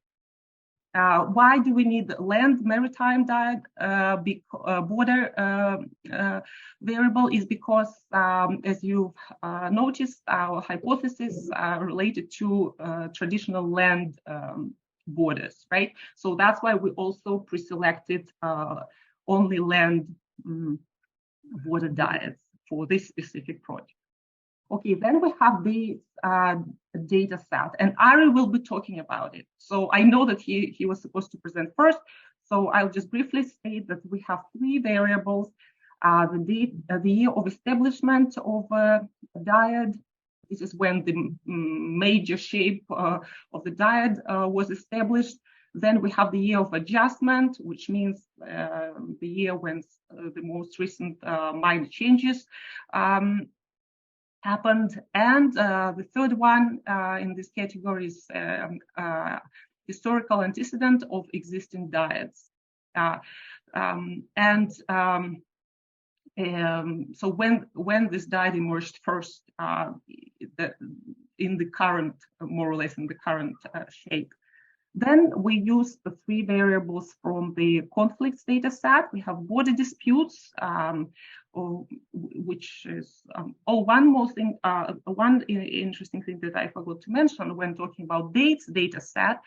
So here, which is interesting is that this is not just a binary variable that the rest of our variables are. There is some qualitative information here, and then I'll show you a table and you'll see what it actually means. So that's important, and that's indeed complemented our work with data and contributed to developing some interesting points in our paper. So conflict data sets under security theme includes 3 variables. So we used all of them. They're all binary variables. So border dispute is whether one of the countries on a diet dispute the border, whether the border was delimited. Then we have conflict diet. Okay, this is not to be confused here. So for the conflict variable, this is whether that specific border arose out of a conflict. So it's not whether there is an active conflict between those two states on the diet at this specific moment, right? So it's about that origin of the diet. And same thing about independence. So whether that specific diet arose out of an independence. So we had these variables that we identified for our research, and then to test our fourth hypothesis about democracy, we created a new variable, and I'll talk about it briefly later. So, okay, so we identified our variables, and we have some findings at this particular moment. I'm just trying to remove this thing that I have. So the first hypothesis that traditional land border disputes may be more prevalent in the OSCE region, as diets in Europe are relatively young. So the first step was to show that the diets in the OSCE region, and which is largely Europe, right, relatively young. So we had our previous research that actually showed the number of the diets based on geographical regions. But for this specific paper, we also created the OSCE region column, and as you can see, it's somewhat similar, obviously, to the Europe column. And I highlighted here some important information is that you can see that in this specific region, most diets were created after 1990, right? So that was the period of transformation in Europe when the former Soviet Union and former Yugoslavia collapsed, and in new states emerged out of that event, right? And if you look at the last row here, decade with the most diets, you can also see that in the OSCE region, half of the diets were created in the 1990s, right? So so we established that diets in the region are relatively young, and then we looked at the number of border disputes. And here, when we talk about data limitations, of course, one of the issues is missing data, right? Because then when we looked at border disputes, we actually identified 17 disputed diets that we carried on analyzing in this study, but we kind of tend to actually say that our hypothesis turned out to be supported with the data we have, but we need more. Probably a bit more digging on this front to make our statement stronger. Then hypothesis number 2, right, that border disputes are less likely when borders are drawn along previous administrative boundaries. So what is important here is that, as I said, most newly formed borders in the OSCE region were recognized by neighbors, and they remain peaceful, right? So that's the general statement. However, if we look specifically at the disputed borders in the region, we discovered that most of them were drawn along previous administrative boundaries, right? So they were drawn, as I said, that we're talking about those diets that were formed on the territory of the former Yugoslavia and Soviet Union, right? So that's the statement here when we look at historical antecedents. And And Yes, so most existing disputes are located in the post-Soviet region. So what we did here, and 1 second, this is not on my slide because it was hard to actually move it to the PowerPoint, but I'll try to show you the table that we created. I hope you can see it. So we have this table for disputed land borders in the OSCE region, right? And here you can see that we have our diets. So as I said, we identified those 17 disputed diets in the region. And you can see that we use that data. And I said that that is of more qualitative character, right? Of more qualitative nature. So not just yes, no, that those binary variables that we're using for this research, but you can see that we use those 3 variables from the history subset that I will be talking about. And this is very useful, right? Because it helped us to determine, right, whether those borders were created according to previous administrative boundaries, right? So it's a long table. So as I said, this is where we that qualitative information was helpful to examine our cases more in depth, right? Because of course we always talk about limitations of our data set, and that binary nature is of course one of the limitations. So then obviously it's a starting point, and then you go and do some brief case studies as we had to do in this case, but luckily that history data set was helpful for our hypothesis number 2. So similarly, hypothesis number 3, when we looked at the standing under international law, as I said, once again, how do we define that? We looked at the UN membership, and we found that the majority of disputed borders do not have standing under international law. Right, so it's approximately 60%. So it doesn't come as a surprise, right? Because most those disputed diets emerged out of because of due to the creation of breakaway regions on the territory of the former Soviet Union.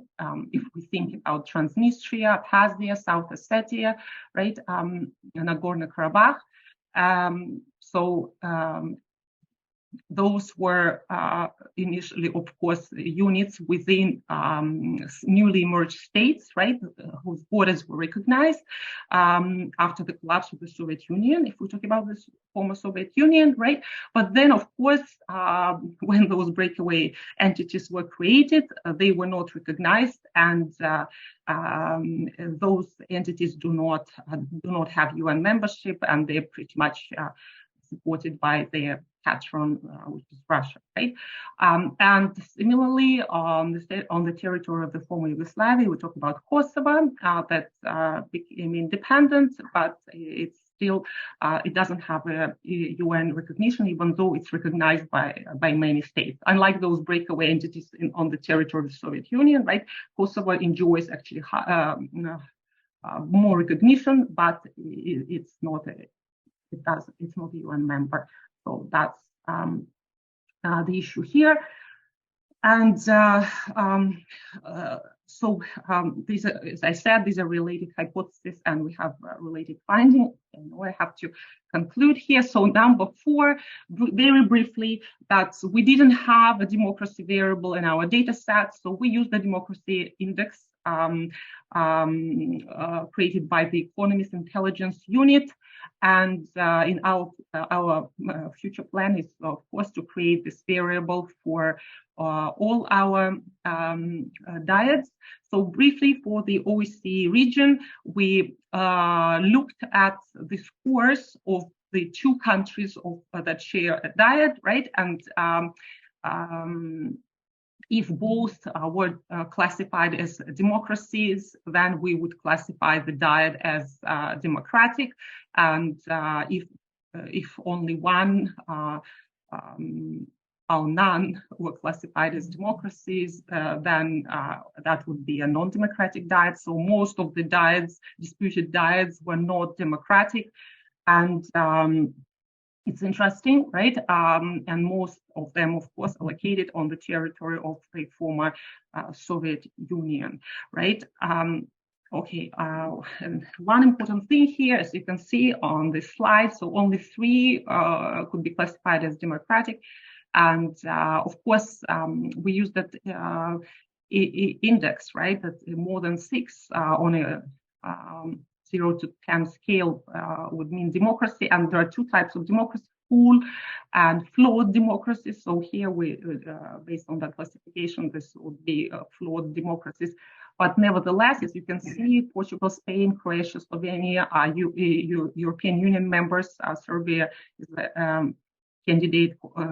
Kosovo is also aspiring for this membership, right? So there is this path, right? The hope for the democratic and peaceful future when it comes to the EU membership here. And when we looked at non-democratic diets, right? Of course, as I said, they mostly located on the territory of the former Soviet Union, and those includes either outright autocratic regimes or hybrid regimes that would still be scored lower than 6 or lower, and they would not be considered democracies.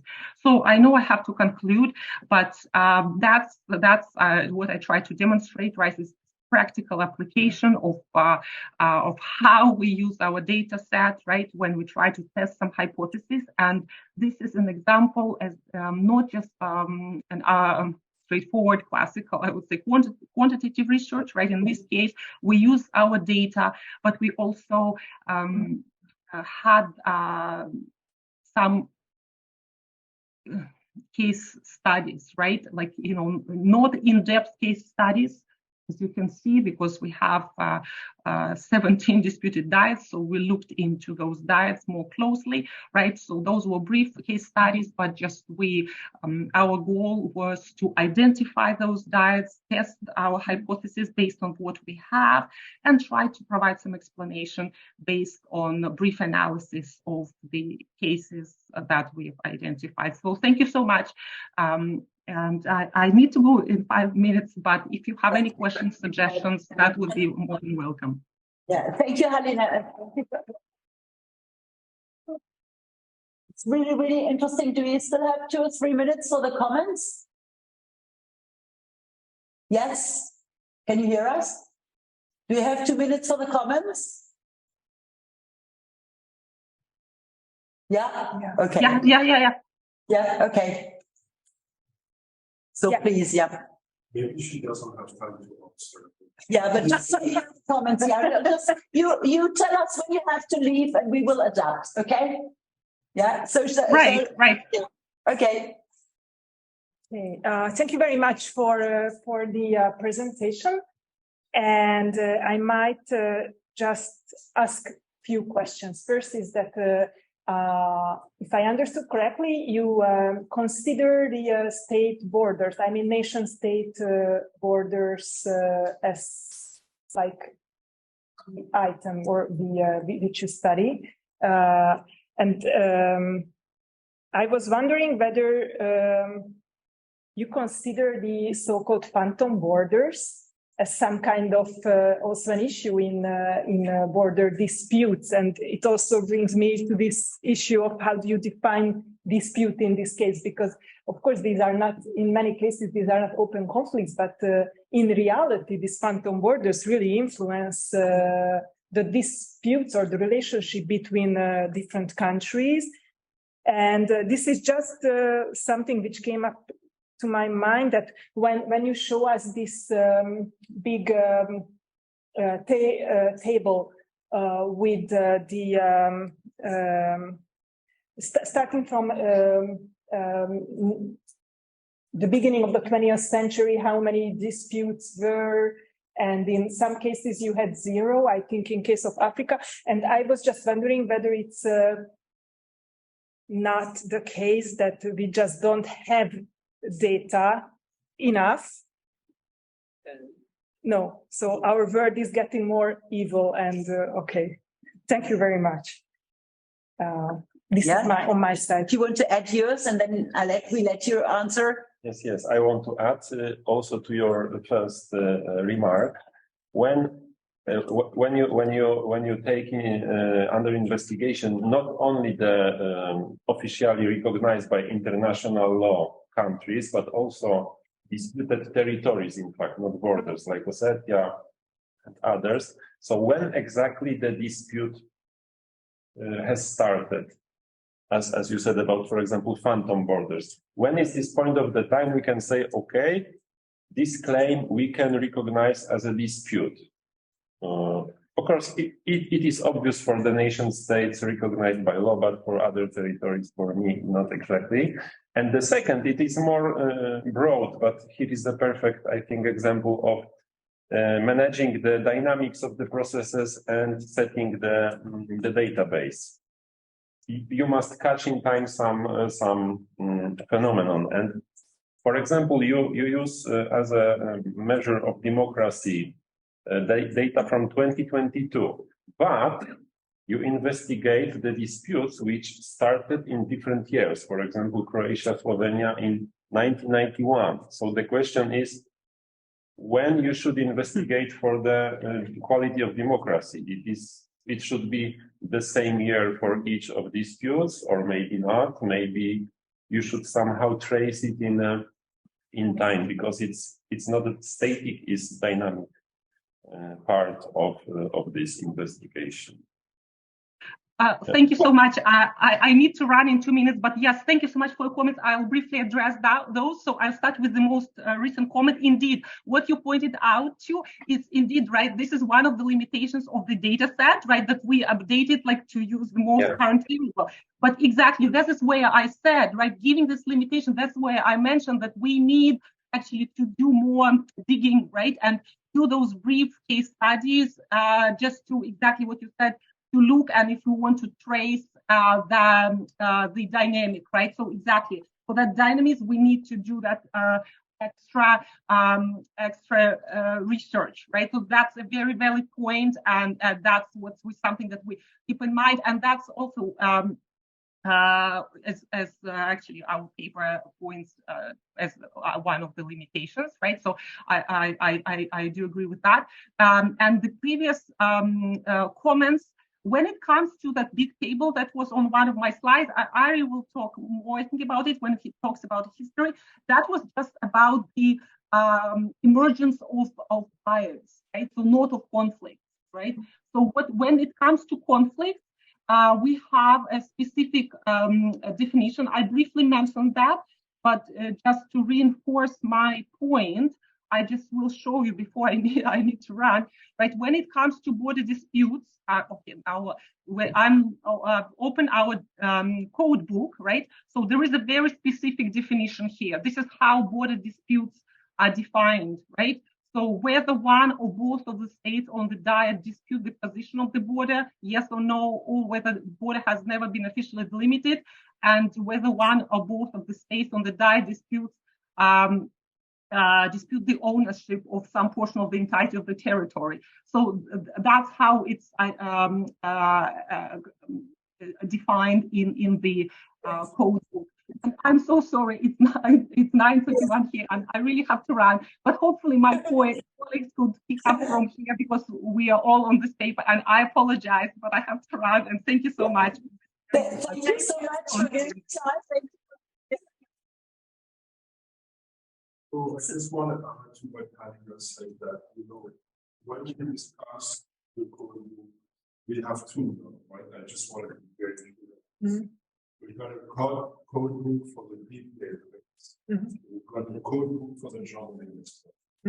They're not exactly the same, because they don't have the same data sets. It's important that you do this. But all our data is based on the same template that Hannah showed you.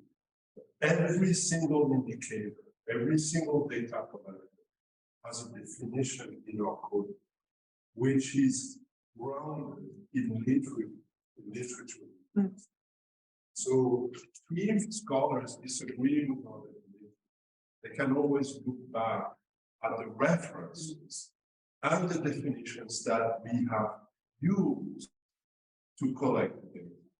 It's very important because it allows us to, in a way, establish in the way that our understanding of what we have.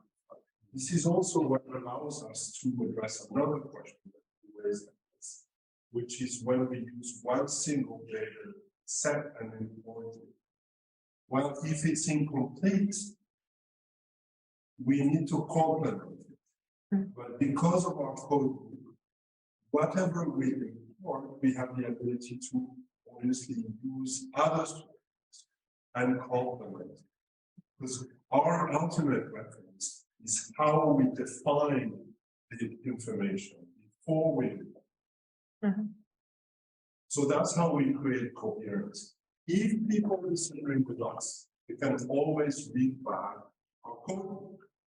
They can always read back the origin of our data. And they can always attack us or discuss, the foundations. But we make it completely transparent and accountable.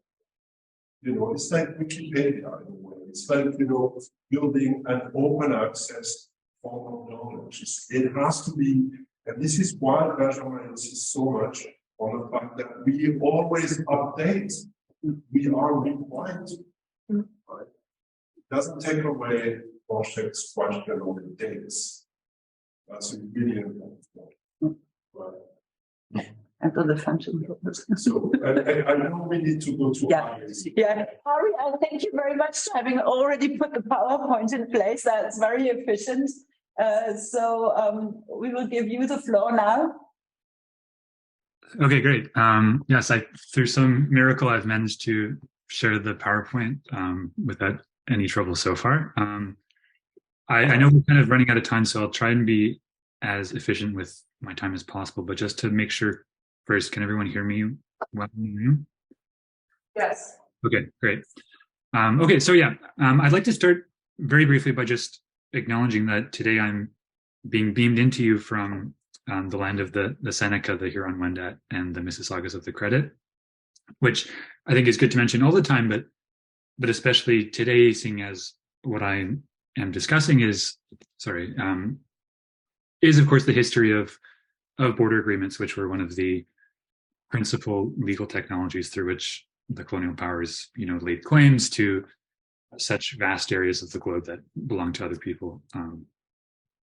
So very briefly, I think a lot of what I'm going to talk about today has been kind of touched on by the previous speakers, which is very helpful. But in a very kind of brief description, what I'm talking about today is just kind of one data set or one set of the data in the Borders and Globalization database. So this is the global database. I think it includes something like 770 dyads, both terrestrial and maritime. And what this data set is tracking is basically the age of dyads globally through tracking border agreements.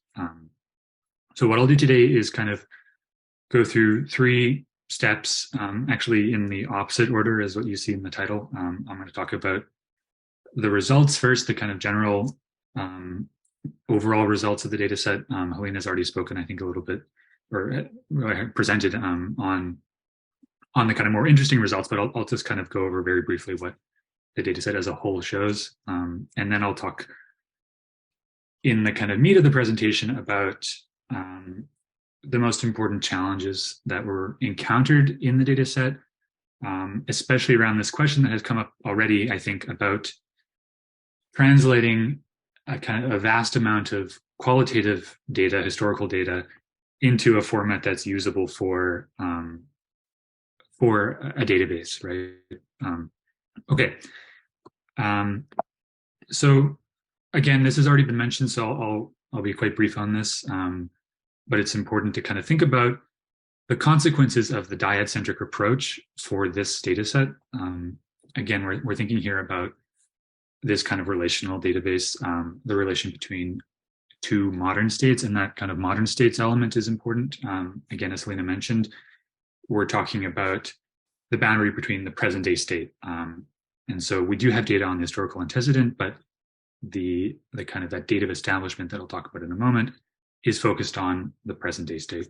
And then the second key consequence of the kind of the data set's structure is that we're talking about the position and the shape of the borderline. So that kind of spatial existence of the borderline. And again, what this means is that we're looking at border agreements or border treaties that in some sense remake the position or the shape of the border. And that kind of last sentence there is really the crucial one that I'll be spending most of the time today talking about, because as you can probably already tell, what will be defined as remaking the position or the shape of the border is contentious, fraught, ambiguous, and requires a good deal of kind of thinking about how to kind of proceed in defining what that means. So again, Helena already mentioned these very briefly, but I'll kind of go into the definitions of each of these three categories of dates that we have. So we have the date of establishment, which is, you could say, the kind of the main date here. This is the date from which you could say the essential shape of the dyad was established. Again, what is meant by the word essential will be, I'll explain that later on. And then you have date of adjustment, which is the last kind of minor adjustment to the border. So that includes things, for instance, like minor changes in the position of the boundary.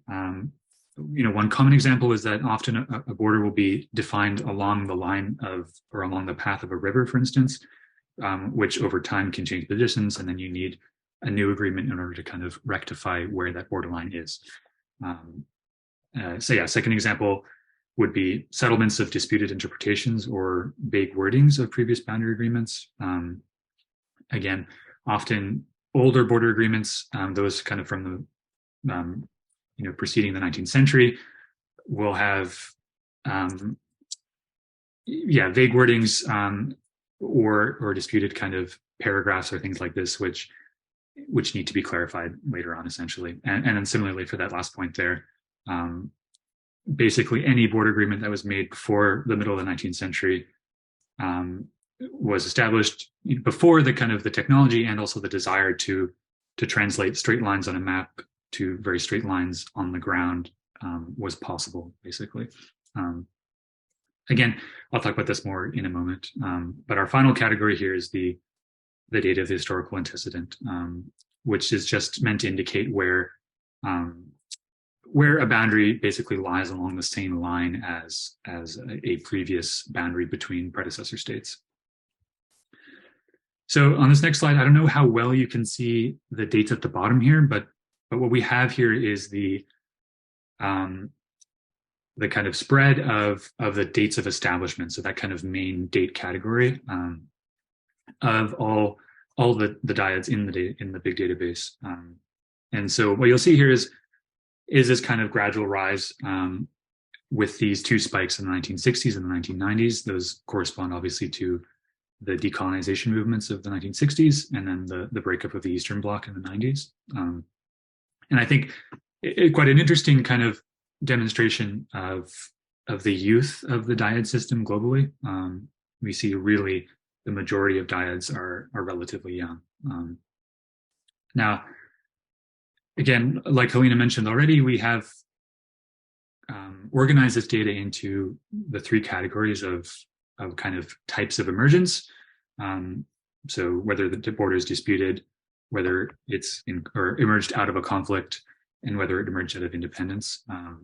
I'll just kind of point to one interesting conclusion here or result here, which is that if you look at the bottom there towards the independence numbers, you can see that of the 384 dyads that we have data on, 65% about emerged out of an independence movement, which again, I think makes sense if we remember the previous graph that we looked at where we had those two large spikes in the 1960s and 1990s.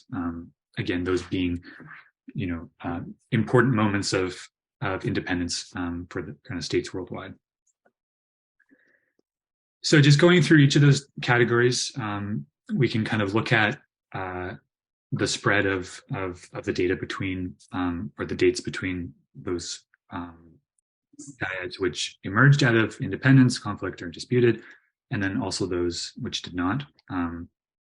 So starting here with dates of dyads by independence, again, we can see those very familiar now, two spikes in the 1960s and 1990s, again, corresponding to these well-known historical events, decolonization and the dissolution of the Eastern Bloc. If we look at dates of dyads emerging from conflict, what's interesting here, I think, is that the dyads here basically match each other, or the patterns are quite similar. We have a kind of roughly similar graph on both sides, and we see the same for the dates of the disputed dyads. I'm moving through these kind of results rather quickly because I know Helena spoke about them already, but if you like, when I'm finished, we can kind of return to these and talk about them more.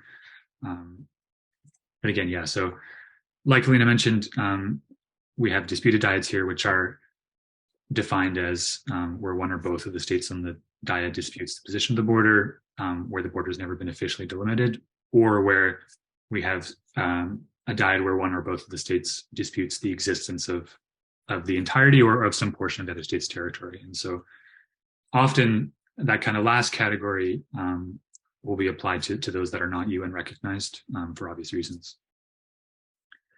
Okay, so I'm going to move on to the kind of more important part, I think, of my part of this presentation anyway, thinking about these kind of key challenges that are associated with transforming a kind of a vast amount of complex qualitative data into something which is usable for this data set.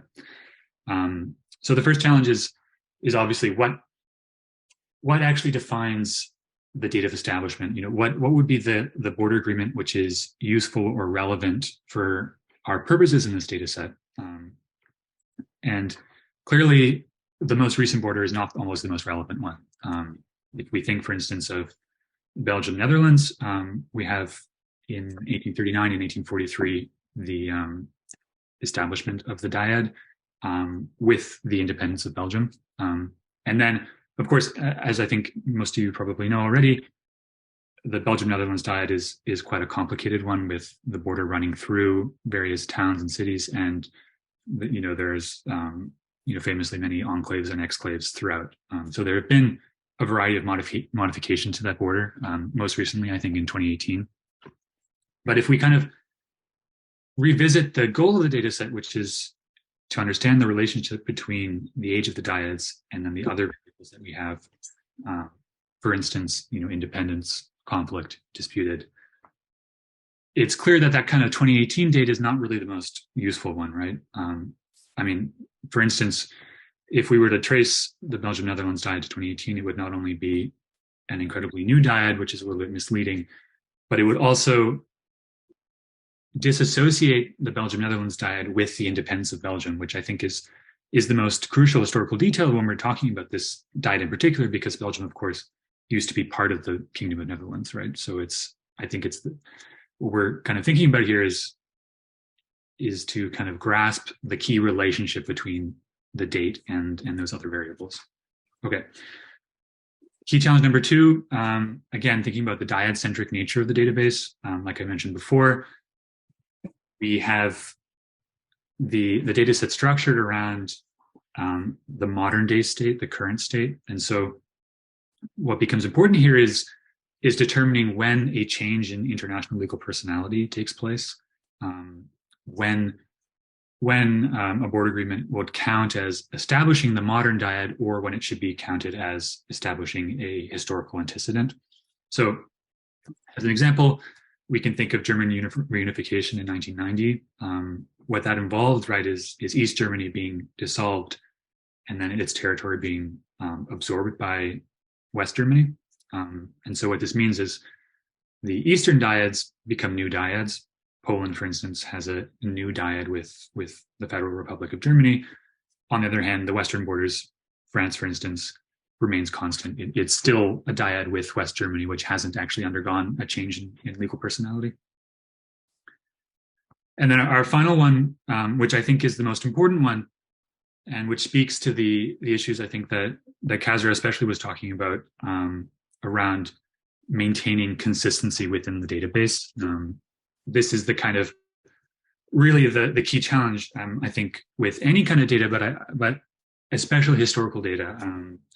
I think my membership in the Historians Guild would be revoked if I didn't at least mention that the past is, ambiguous and complex, and our knowledge of it reflects that. And so we're always kind of struggling, I think, even with a data set like this, which relies on state-produced border agreements. We're still dealing with a data set which requires qualitative analysis, basically, right? And so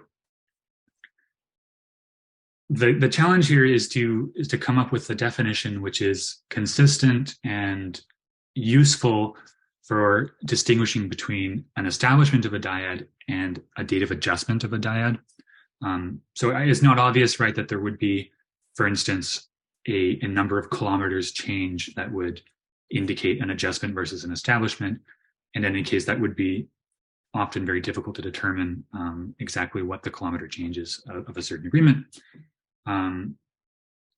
So the rule on which this data set is established or kind of proceeds along is what I would call a kind of internal definition. So basically, if you look at that last point there, a border agreement which takes as its basis the confirmation or the clarification of a previous agreement should be classified as an adjustment rather than as an establishment. And I'll explain this in more detail in just a moment with a concrete example. But I think what I'm trying to point to here is that an agreement which it premises itself on, or which is premised on the already existing establishment of a dyad, should be counted as merely an adjustment rather than an establishment. So again, I think this is a point on which we can discuss more if we like, but it's one which requires, analysis and judgment, of course, but which is at least kind of, I think, emerges internally out of the border agreement itself, right? So I think this will make more sense if we turn to an example, which I'll move through quickly because I know it's already running out of time. But if we look at the Canada-US border, for instance, we're immediately met with this challenge of figuring out what agreement establishes the modern dyad. This is a dyad which is emerging over a period of 150 years, and which involves kind of all three of the challenges that I just discussed, thinking of dates of adjustment, of historical antecedents, and of maintaining a clear distinction between those three. So just very briefly, we have in 1783, the Treaty of Paris, which ends the American Revolution. So that's the moment at which the British colonial control over the eastern coast of North America is divided into two. Then after the War of 1812, we have the Treaty of 1818, which establishes the principle of the 49th parallel as the boundary line. At this time, of course, British and American colonization of the rest of the continent hasn't proceeded all the way to the Pacific coast. And so this agreement only reaches the Rocky Mountains, which is then extended in 1846 with the Oregon Treaty. Of course, in 1867, you have Canadian Confederation. 1871, you have the entry of British Columbia into Confederation. So now Canadian territory reaches the Pacific. And then what you have in 1905, 1908, and 1925 are these kind of subsequent agreements which clarify or modify certain elements of the borderline. So if we look at this very rough map that I created, you can see kind of in blue here on the right, these original boundaries made in 1783, 1818, and then 1846, as well as the kind of shaded areas you can see is the progress of Canadian Confederation. I've only colored in Canada here because the United States reaches the Pacific by 1846. I think it's worth mentioning again here, I think that these lines on the map that I've drawn here do cut across the territories of Indigenous people who had been there already for tens of thousands of years and are still there, of course. So anyway, I think what I'm trying to kind of demonstrate here is that we have a little bit of a conundrum in the sense that this borderline is created in various portions throughout time. So in kind of to conclude, if we revisit the kind of the rules of the data set and apply to this example, we know immediately that any agreement made before 1867 will count only as a historical antecedent, right? Because it predates the existence of the independent Canadian state. As just mentioned, Canada itself only extends all the way to the Pacific coast in 1871. So prior to that date, you would actually have two dyads along that line. You would have Canada, US, and then also the colony of British Columbia to the US. And then again, if we just return briefly to this Alaskan boundary dispute in 1903, this kind of purple line up in the left corner there, this is a dispute which is centered around determining the exact location of the border as already negotiated by Britain and Russia in the 1820s. Obviously, Alaska used to be a Russian possession before it was purchased by the United States. And so this is, I think, where that third challenge really comes into play, determining kind of whether or not this Alaskan boundary determination is in fact an establishment or a modification of an existing establishment. And this is, I think, where that internal definition comes into play, where you have a dispute in 1903, which is essentially intended to clarify an existing agreement. And so it takes as its premise the fact that the border has already been established by a previous agreement, and it merely needs to be clarified or made kind of precise, right? Anyway, so the result being is that we can trace the Canada-US dyad to 1871. That is the date that the Canadian Confederation reaches the Pacific coast. And then the kind of 1908 Alaskan dispute, and then the 1925 agreement can be counted as dates of adjustment. So that's all I have to say. But yeah, I welcome any questions that you might have. I know we don't have much time. But, thank you.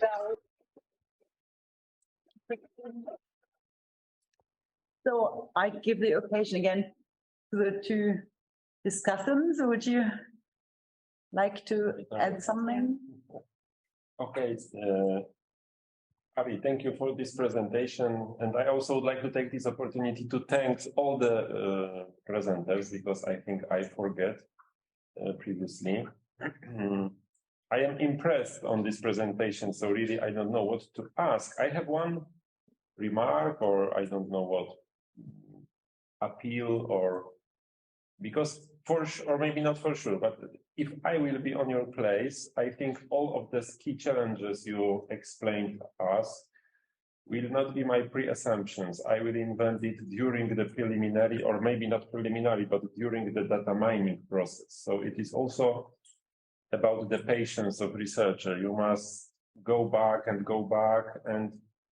do again the redesigning or adjusting the design of the research after you already started data mining, which I think also we must discuss about it, because it's very, very important part of quantitative analysis like this, I think. Okay, that's it. Ari, if I may, I'm not a discussant, but Emanuel has told me before, and he said you are skeptical about databases, but I'm very impressed. But at the same time, with my methodological approach as a historian, I'm still a little bit confused, let's say, because let me take just your example about Germany, which I know very well because I'm German. I mean, when you say that the diet after the reunification to the east is new, that for me is something that I cannot really accept, because the diet to the east is new in 1945 when the Oder-Neiße line is drawn by force, and that's, for me, that's the new diet, because it wasn't like this before.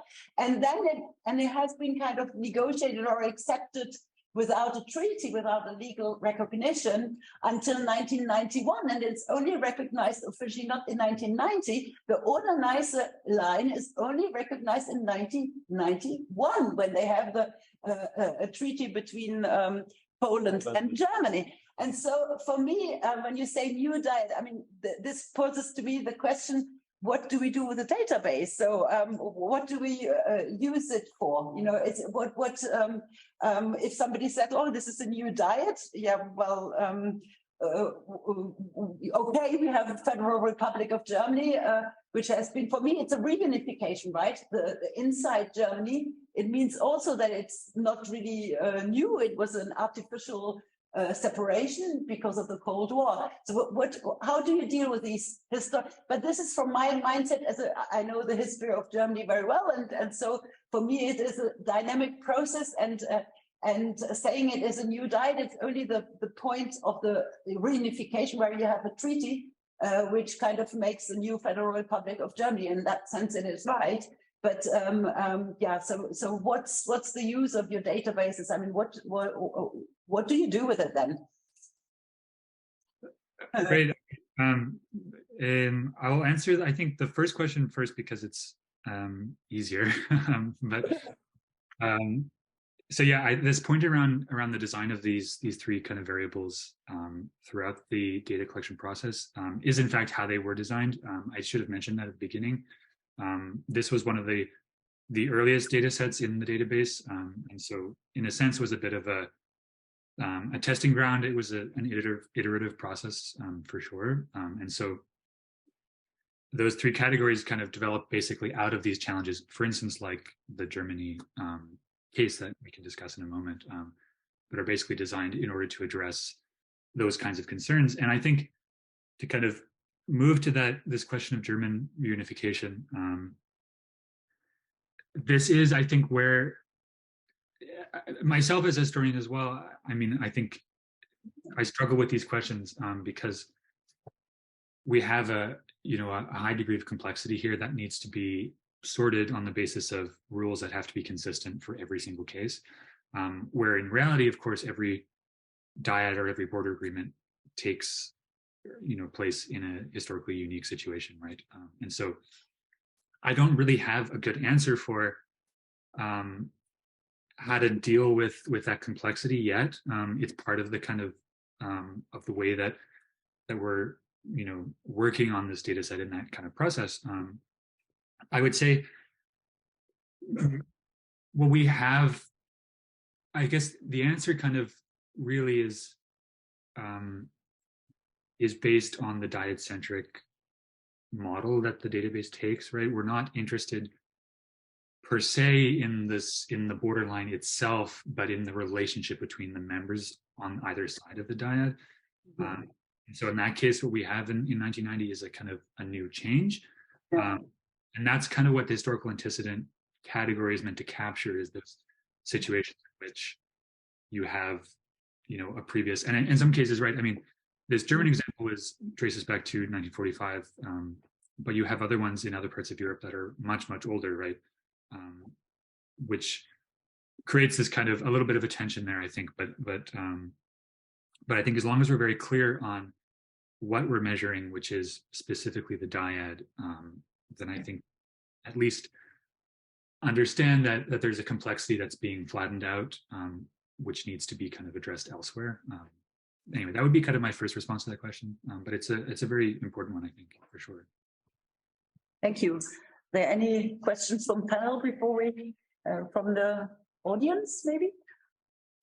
Before we finish, I think everybody's. Maybe Kaza can answer. Oh, Kaza, yes, I got you.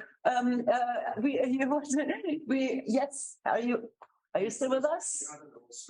Yes. Yes. Sorry, but yeah, we will. We come back to you. And then we close. Yes. So if I'm trying to jog my memory and remember what it was that I was trying to answer earlier. So I think I answered Wojtek's question. The second one, yes, it was about mixed method. And then, of course, maybe working with interviews, how to, input interviews into, like a database. So again, if we want, we can definitely, have indicators in the database that are qualitative and kind of use the database as just storage, for, let's say, we come up with, like an interview questions that are interview answers that are very short. And then we can, like capture those in a database. Definitely, we cannot use that, in our quantitative analysis, but still, it can, act as a storage place, for what we've gathered. But like, we can also try to quantify, the answers to a qualitative, kind of interview. We can come up, with not a binary system, but, something that, maybe like come up with 10, like numbers representing, 10 different possible answers to an interview question. And again, input that into the database. And then when we are, like running queries, we can formulate the query in such a way that takes account of, the way people, responded to the interview question. So if the interview question was about, I don't know, if like the people of a country feel they live in a democracy, again, we can, like classify that as whether, like they strongly feel, they live in a democracy, or they are 50-50 about, like feeling whether they live in a democracy or not, or they totally disagree with that, we can, basically assign numbers to these different, kind of feelings, and then at the end be like, yes, this percentage of, like the people living in these states feel they live in a democracy. And again, we can define what percentage is acceptable as a good sense that they live in a democracy, and what percentage is kind of, in the middle, not really, obvious, and what percentage, what cutoff point in that is, percentage tells us that, yes, like the state of democracy, at least like the way people think they live in a democracy or not, is really like low or poor in these states. And then based on that, again, we can do, we can run queries and come up with answers that are interesting. Again, it won't be as fine-tuned as the answers to, a qualitative interview, or reading, the qualitative report on an interview, but still, it can do something for you that you may have a very difficult time trying to ingest, qualitatively. You can represent, people's attitudes towards whether they live in a democracy or not on a large scale. Otherwise, you have to read, maybe 1 million pages of interviews and then try to remember, or try to somehow aggregate, how people feel towards what kind of country they live in. So there are, pros and cons. There is definitely a trade-off between how, like precise we can be, or how much, kind of data we have to kind of ride over kind of roughshod. But at the end, I think there is so much that we can gain by trying to input, trying to quantify the answers to such interviews and input them into the database, and then make them available not just to a researcher looking at the interviews, but also a researcher trying to, cross this indicator with everything else that is in the database. Because it's not just about one indicator, it's about, like the aggregation and how everything comes together, and you can cross different indicators with each other and like produce interesting results. Okay, thank you very much. I think we close here. Thanks a lot Thank you. to all the panelists, to the discussants, and to the audience. And now we are going to dinner, and we'll let you. We would have liked to join you, but well, next time when you're here in Strasbourg. Yeah. Thank you. Bon appetit.